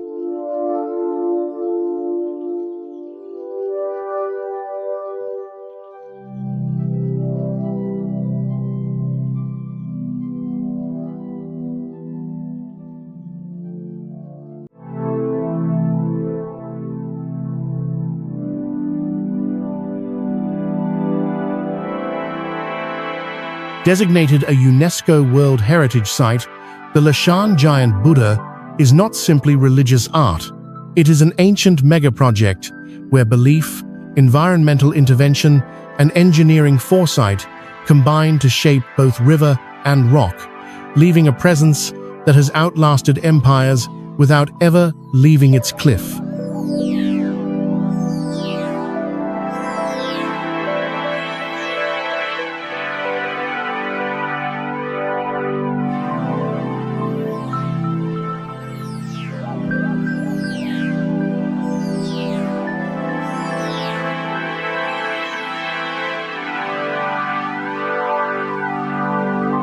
Rising from the east bank of the Huangpu River, the Oriental Pearl Tower marks the moment Shanghai announced itself as a modern global city.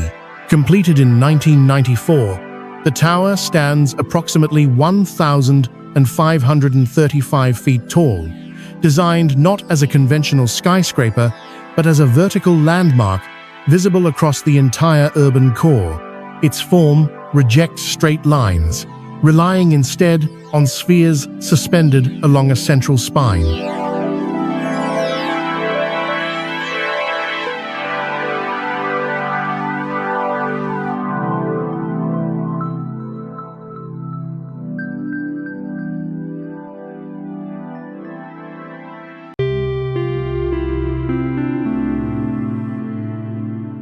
The structure is composed of 11 steel spheres of varying sizes, arranged to distribute weight while creating a distinctive silhouette. 3 main spheres form the primary observation levels, each offering a different relationship with height, from enclosed galleries to exposed walkways. This geometry is not decorative alone. It spreads structural load evenly and improves stability against wind.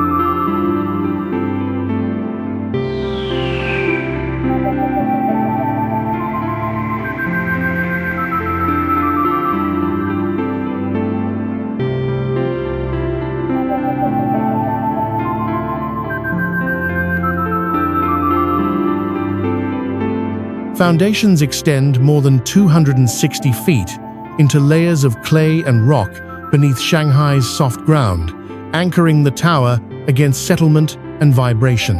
Wind and seismic forces were central concerns. The tower was engineered to remain stable during typhoons and moderate earthquakes, using a reinforced concrete core paired with steel trusses that absorb movement rather than resist it rigidly.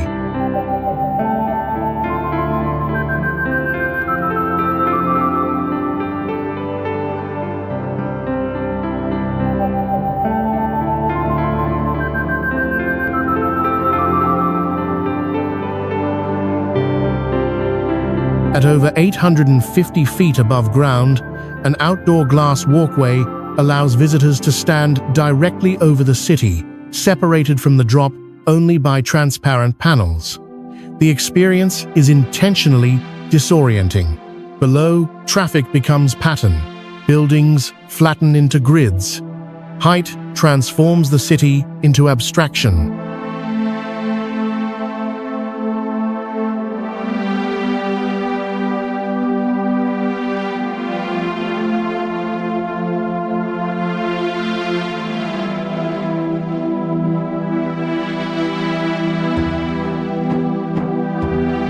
Unlike later super-tall towers built for offices and residences, the Oriental Pearl Tower serves primarily as a communicative structure, originally supporting broadcasting equipment while simultaneously functioning as an observation and cultural site.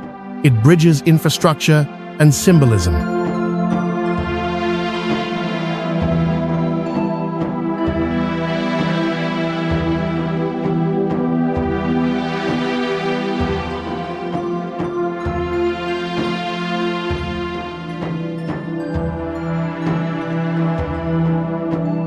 At night, the tower becomes a vertical screen. LED lighting wraps the spheres in shifting color, turning the skyline into performance. The structure no longer disappears into darkness, it defines it.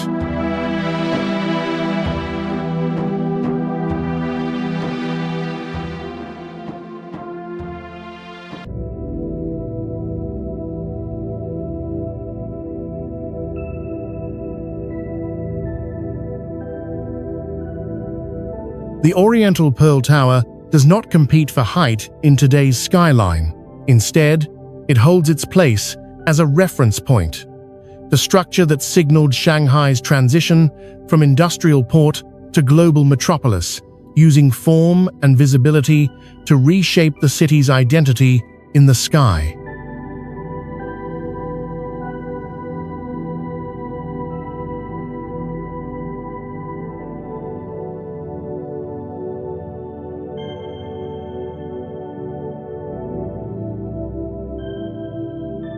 Completed in 1999, the Jinmao Tower stands at the threshold between tradition and the vertical future. Rising approximately 1,380 feet above Shanghai's Pudong district, the tower does not pursue height through novelty. Instead, it translates classical Chinese architectural language into a modern structural system, layer by layer, upward.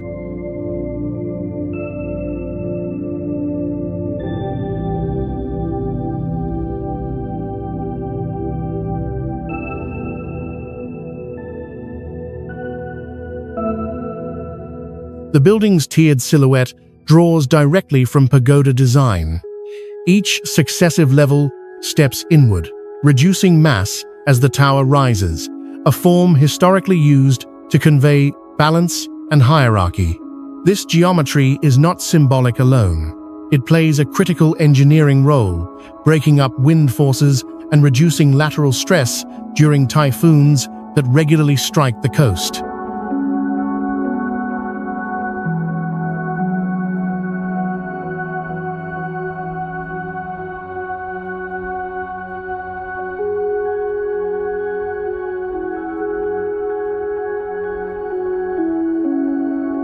At its core, Jinmao relies on a hybrid structural system. 16 massive steel columns are bound to a reinforced concrete core, creating a rigid spine capable of resisting earthquakes exceeding magnitude 7.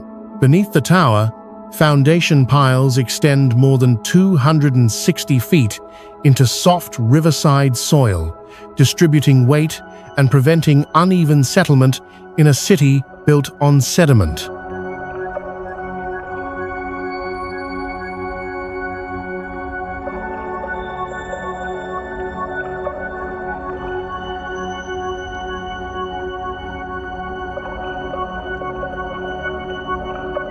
The interior reveals the building's most striking space.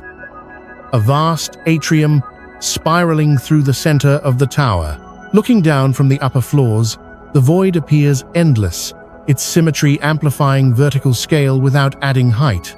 This interior openness contrasts with the fortress-like strength hidden within the structure.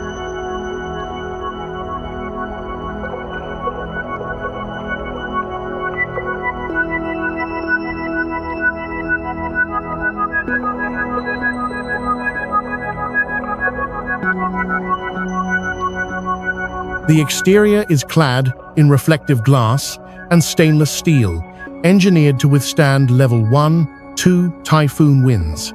Windows are reinforced far beyond standard requirements, turning transparency into a protective layer rather than a vulnerability.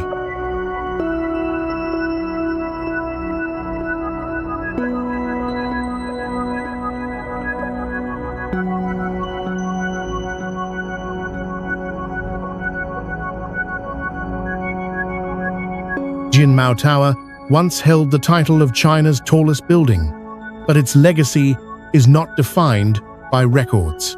It represents a moment of transition when Chinese skyscraper design began asserting cultural identity instead of copying global templates.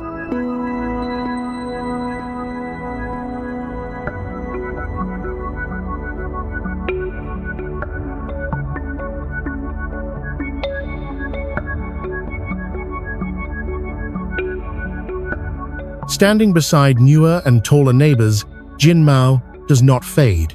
It anchors the skyline with restraint, proving that modern engineering can carry ancient form upward without losing structural logic or symbolic weight.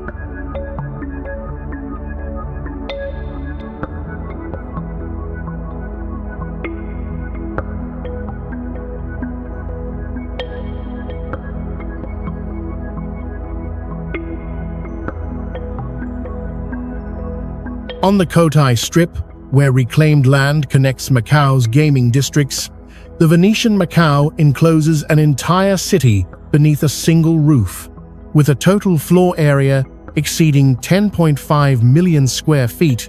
It is the largest indoor resort in Asia, designed to operate independently of weather, time, and the outside world.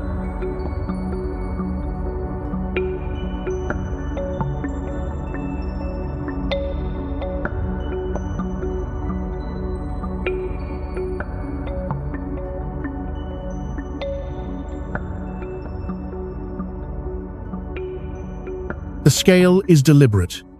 More than 3,000 luxury hotel rooms sit above a vast interior network of casinos, theaters, convention halls, and retail streets. Each room averages around 750 square feet, significantly larger than standard hotel layouts, emphasizing containment rather than efficiency. Guests are not encouraged to leave. Everything required for extended stay is internalized.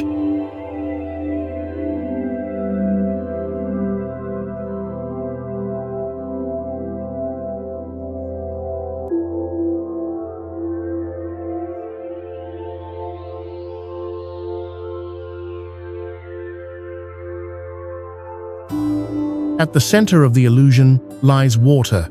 An indoor canal system circulates hundreds of thousands of gallons of recycled water daily, creating real flow for gondola rides beneath painted Renaissance-style ceilings.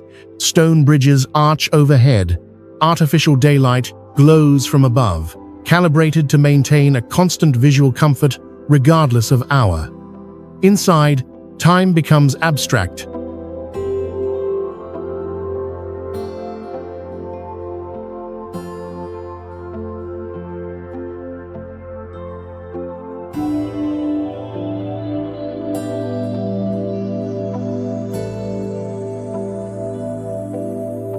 Structurally, the challenge was enclosure.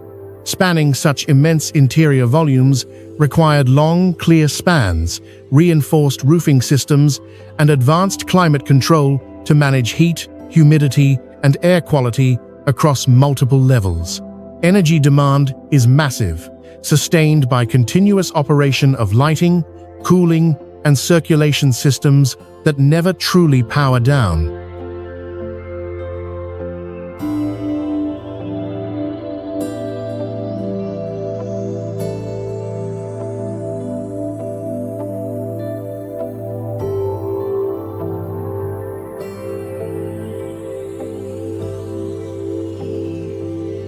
The Venetian is not merely a casino, it functions as an event engine, hosting global conventions, sports competitions, concerts, and international exhibitions. Tens of thousands of people can occupy the complex simultaneously without encountering exterior space. Movement is circular. Paths loop back into commerce.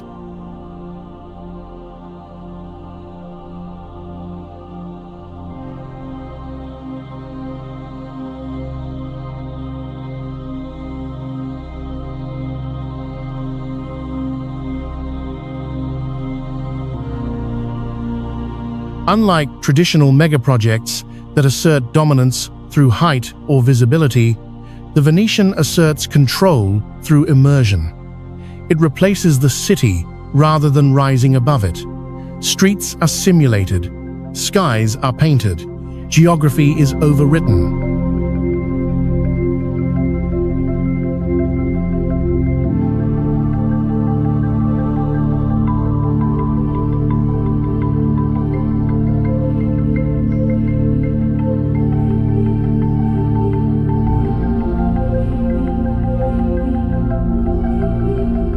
In Macau, A city defined by density and spectacle, the Venetian represents a different extreme. Not outward expansion, but inward consolidation. A resort large enough to become its own climate, its own economy, and its own contained version of reality, sealed beneath one roof.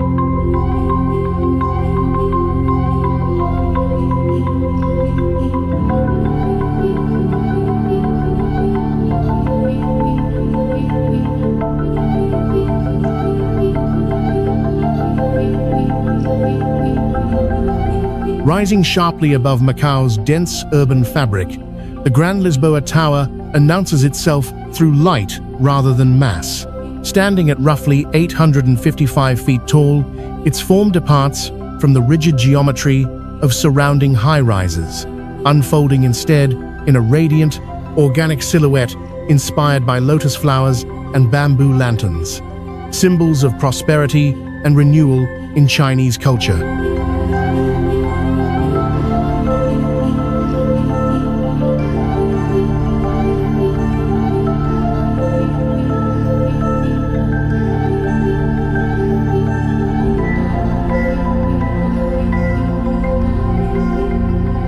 Completed in 2008, the tower contains 47 floors above ground and 3 below, integrating hotel rooms, gaming floors, restaurants, and entertainment spaces into a single vertical complex.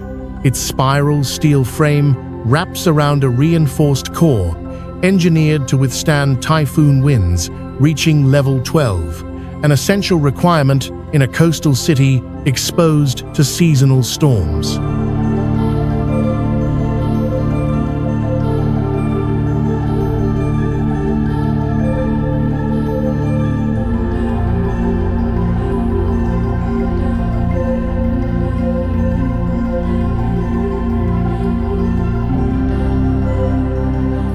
The exterior is where the building asserts dominance. Thousands of LED panels and reflective glass surfaces transform the tower into a luminous beacon after sunset. Colors shift continuously, turning the structure into a vertical light display visible across the harbor. Energy consumption is immense, estimated in the millions of kilowatt hours annually, but daylight sensors and programmed lighting cycles are used to regulate output and reduce waste during low visibility periods.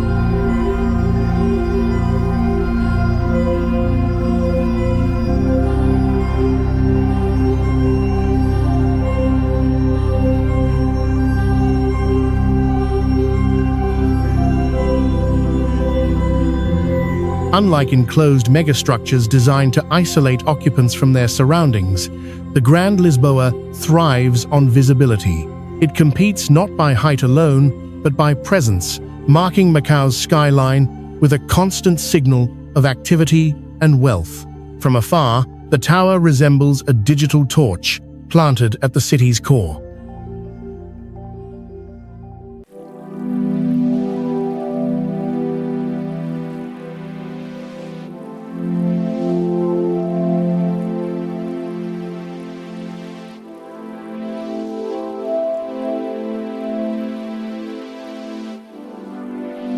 Inside, circulation is tightly controlled. Vertical movement channels guests upward through layers of entertainment, reinforcing a sense of ascent tied directly to spending and spectacle. Architecture becomes choreography.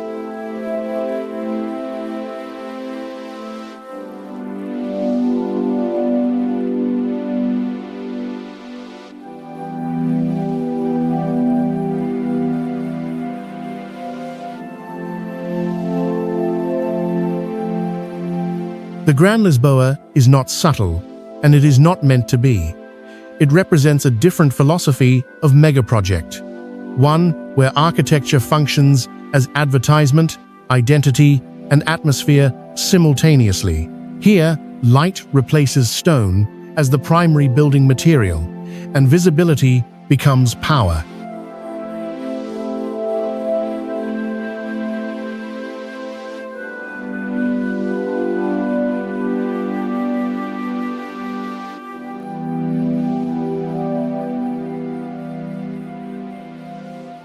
Against the dark waters of the South China Sea, the tower does not fade into the night. It dominates it, proof that in modern Macau, illumination itself has become a form of infrastructure.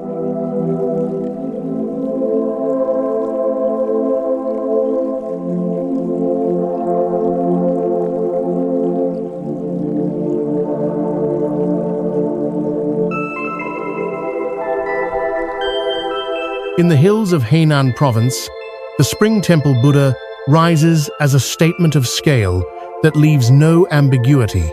With a total height of approximately 682 feet, including its pedestal and lotus base, it once held the title of the tallest Buddha statue in the world. This was not an incremental increase over earlier monuments. It was a decisive leap.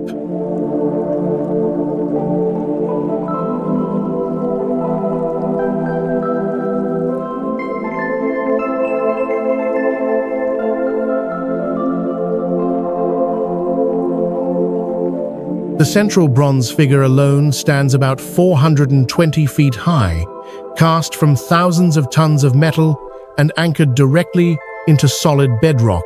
Beneath it, a massive lotus pedestal and tiered base elevate the statue even further, transforming the entire complex into a vertical pilgrimage.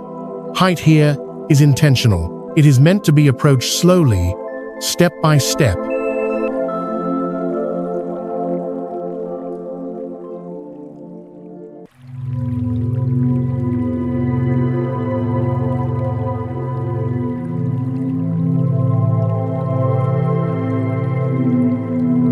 Visitors must climb more than 1,000 stone steps to reach the base, a physical journey that mirrors spiritual ascent. As the statue grows larger with every step, perspective shifts, human scale collapses. The figure's calm expression remains unchanged, no matter how far the ground falls away.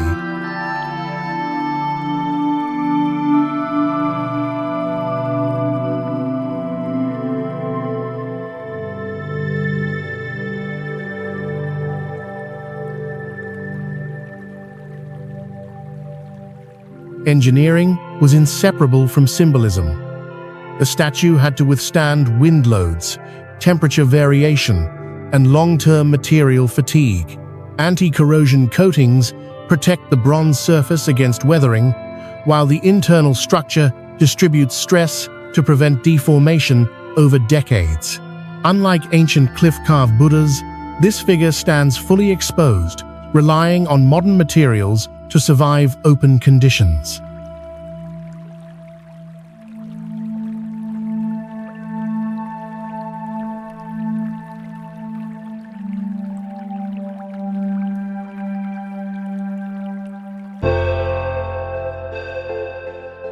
The surrounding site was designed to support mass visitation without diminishing the monument's dominance. Terraces, plazas, and sightlines were arranged to keep the statue visually isolated against sky and hills, ensuring no nearby structure competes for attention.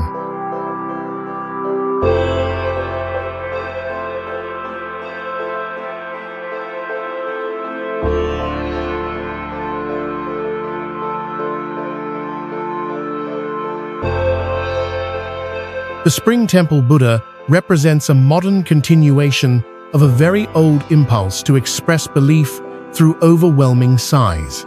But here, devotion is filtered through contemporary engineering, logistics, and national capacity. It is not only a religious icon, it is proof that even in the modern era, faith is still measured vertically.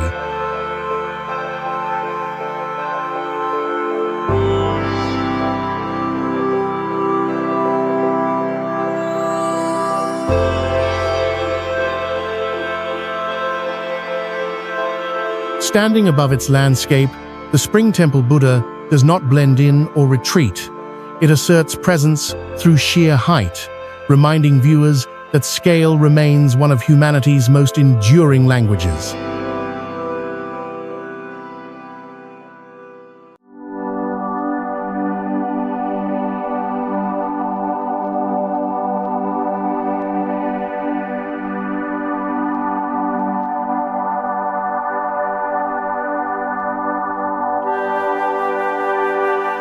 Rising from the heart of Pudong, Shanghai Tower marks the point where China's vertical ambition reached its peak.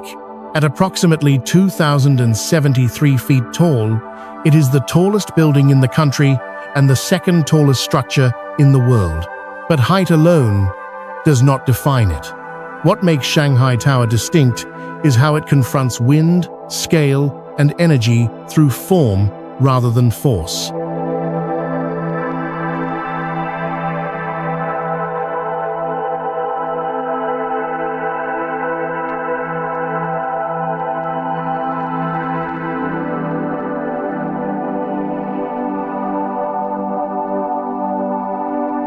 The tower twists 120 degrees as it rises, a gradual rotation designed to break up wind vortices that can destabilize super-tall structures.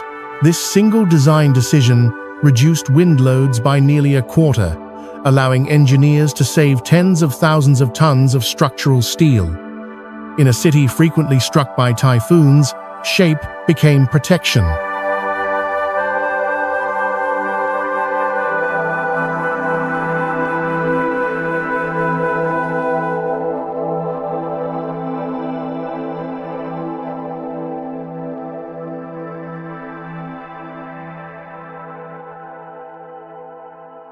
A double-layer glass facade wraps the building, creating a buffer zone between interior and exterior. This outer skin reduces heat gain, limits wind pressure, and improves energy efficiency, helping the tower achieve a LEED Platinum sustainability rating. Between the two layers, sky gardens spiral upward, softening the experience of extreme height.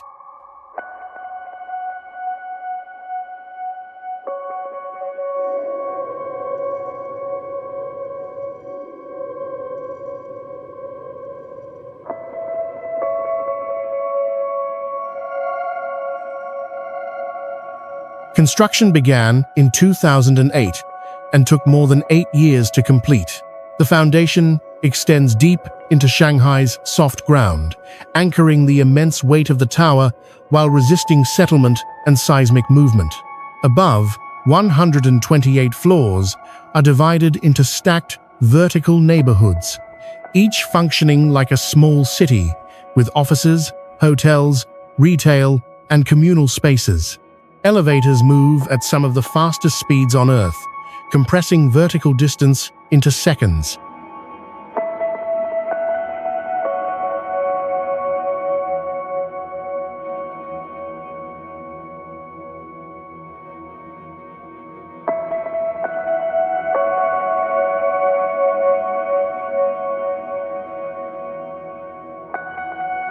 At 1,830 feet, the observation deck places visitors above nearly all of Shanghai, turning the city into a dense pattern of light and geometry. From this height, the river bends flatten, and the skyline loses hierarchy. Everything becomes infrastructure.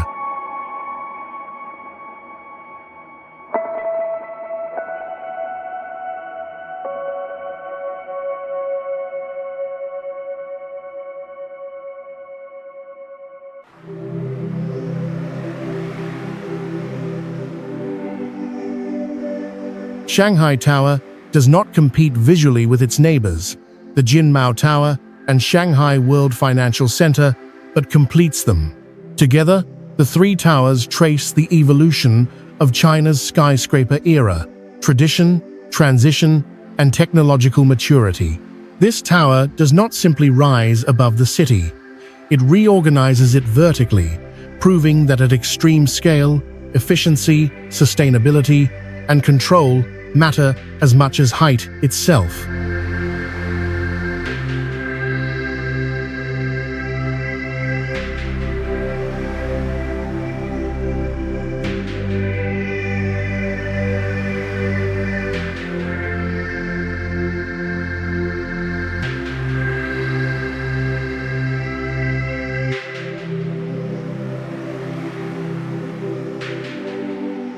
Suspended between two sandstone cliffs in Zhangjiajie National Forest Park, the Zhangjiajie Glass Bridge stretches across a void carved by erosion and time. Measuring roughly 1,410 feet in length and hovering nearly 1,000 feet above the valley floor, it was once the longest and highest glass-bottom bridge in the world.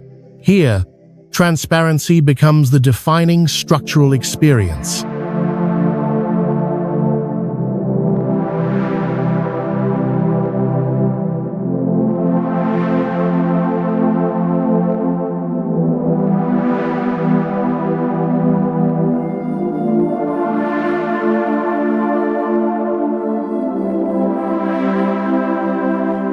Designed by Israeli architect Chaim Dotan, the bridge follows the principle of invisibility. Steel supports are minimized. The deck is composed of multiple layers of reinforced glass, engineered to bear heavy loads while remaining visually absent. From a distance, the span dissolves into the landscape, leaving only a thin line suspended between vertical rock pillars.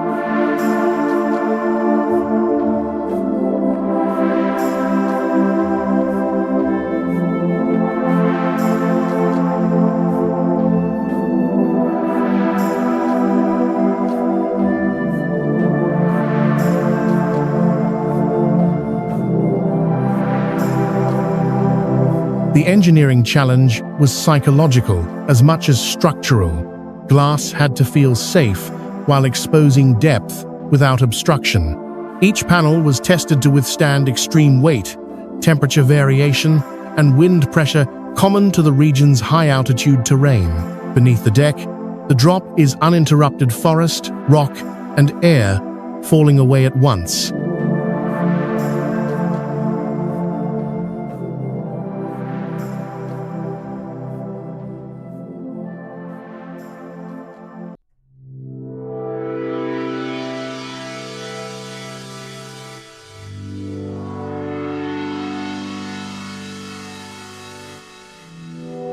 Crossing the bridge alters perception. Footsteps echo faintly. The ground below appears unreal, as if the body were floating. Movement slows instinctively, not because the structure flexes, but because vision removes the comfort of opacity. The absence of solid surface forces awareness of height in a way steel and concrete never do.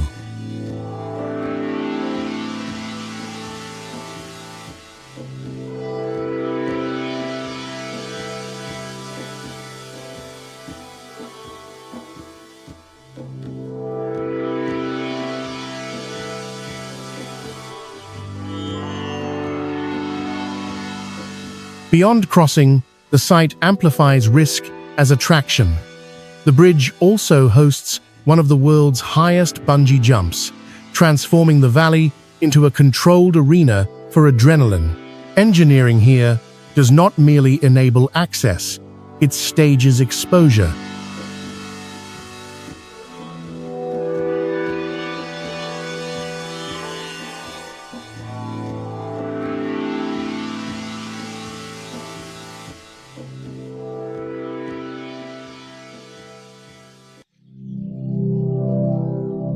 Zhangjiaji's surrounding pillars and mist-filled ravines already feel otherworldly. The glass bridge adds a modern intervention that refuses concealment. It does not protect visitors from height, it confronts them with it.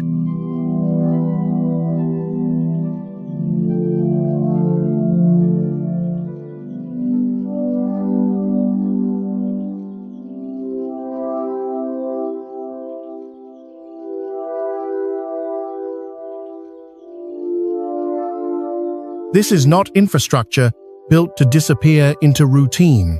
It is built to make gravity visible, to turn fear, transparency, and trust into the primary materials of the crossing, suspended in open air between stone and sky.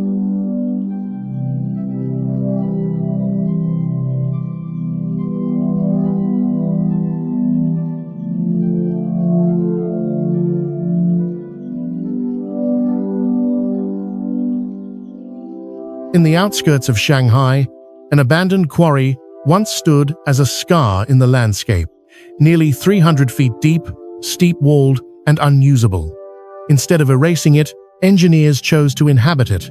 The Shanghai Quarry Hotel, officially known as the Intercontinental Shanghai Wonderland, is one of the rare structures in the world, built downward rather than upward, turning geological damage into architectural opportunity.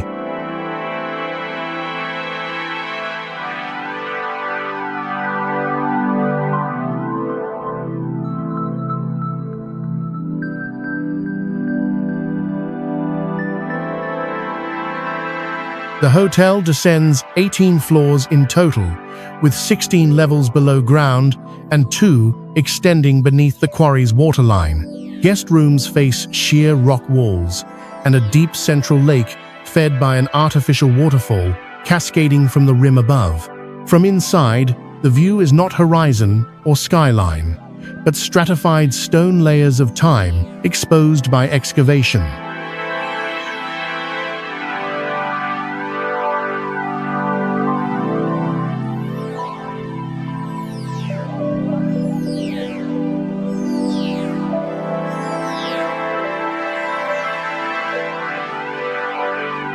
Construction took over a decade and required extensive stabilization of the quarry walls to prevent collapse. Rock faces were reinforced, drainage systems installed, and structural supports anchored directly into bedrock. Traditional hotel foundations were useless here. Gravity worked in reverse, pulling the building into the earth rather than away from it.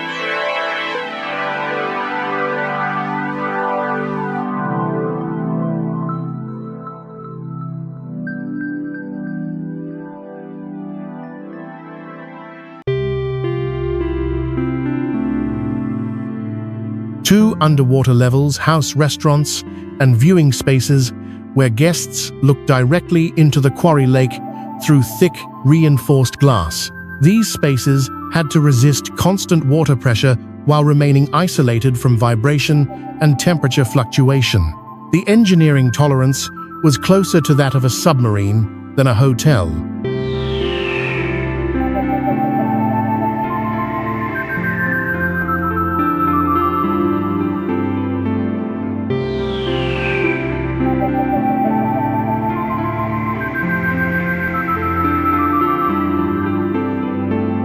The project cost more than $300 million, a figure that reflects not luxury alone, but risk management and geological intervention.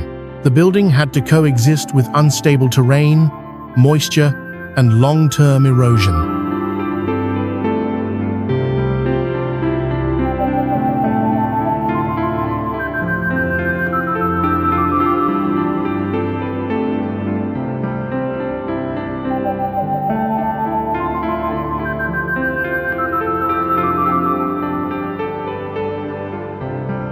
The Shanghai Quarry Hotel is not designed to dominate its surroundings. It disappears into them. From above, it is barely visible. From within, it feels enclosed by the planet itself.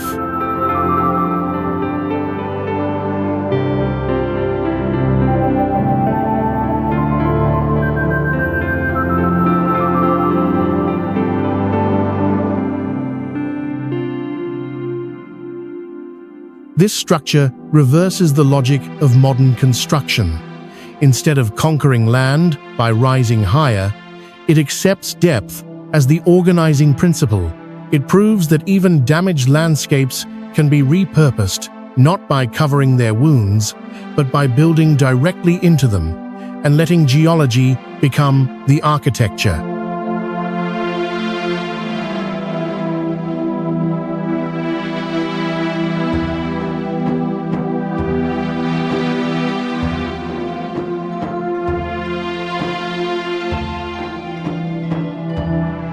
Across these sites, scale stops being spectacle and becomes necessity.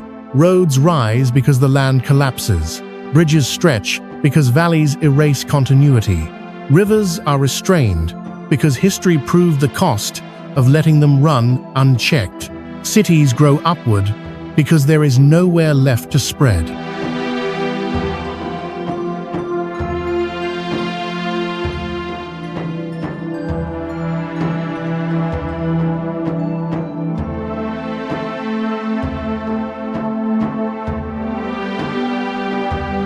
From ancient walls that define the edge of empire to modern towers that reorganize cities vertically, each structure reflects a moment when retreat was not an option. Some projects were built to survive geography, others to control it.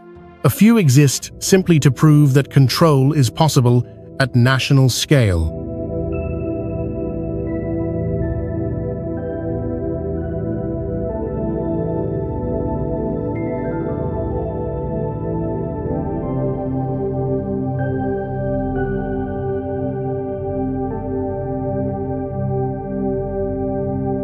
Yet none of these places fully conquer their environment. Mountains still shift, deserts still move, rivers still press against their limits. Even the most advanced systems require constant maintenance, adjustment, and vigilance. Engineering here does not end conflict with nature.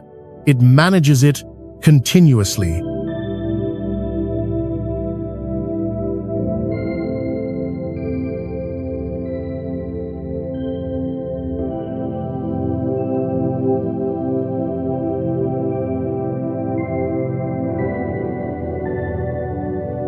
Together, these megaprojects redraw China's physical map, not by replacing mountains, rivers, or coastlines, but by threading through them, sometimes above, sometimes below, sometimes directly inside the Earth.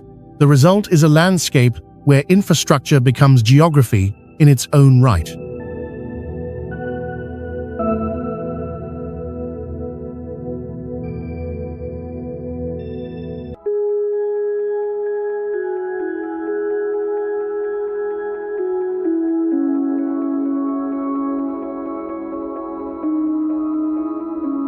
In the end, these structures are less about dominance than persistence. They show what happens when human ambition meets resistance and refuses to withdraw. What remains is not a single monument, but a pattern, one that reveals how far a civilization is willing to go to move, connect, protect, and endure within the limits of its land.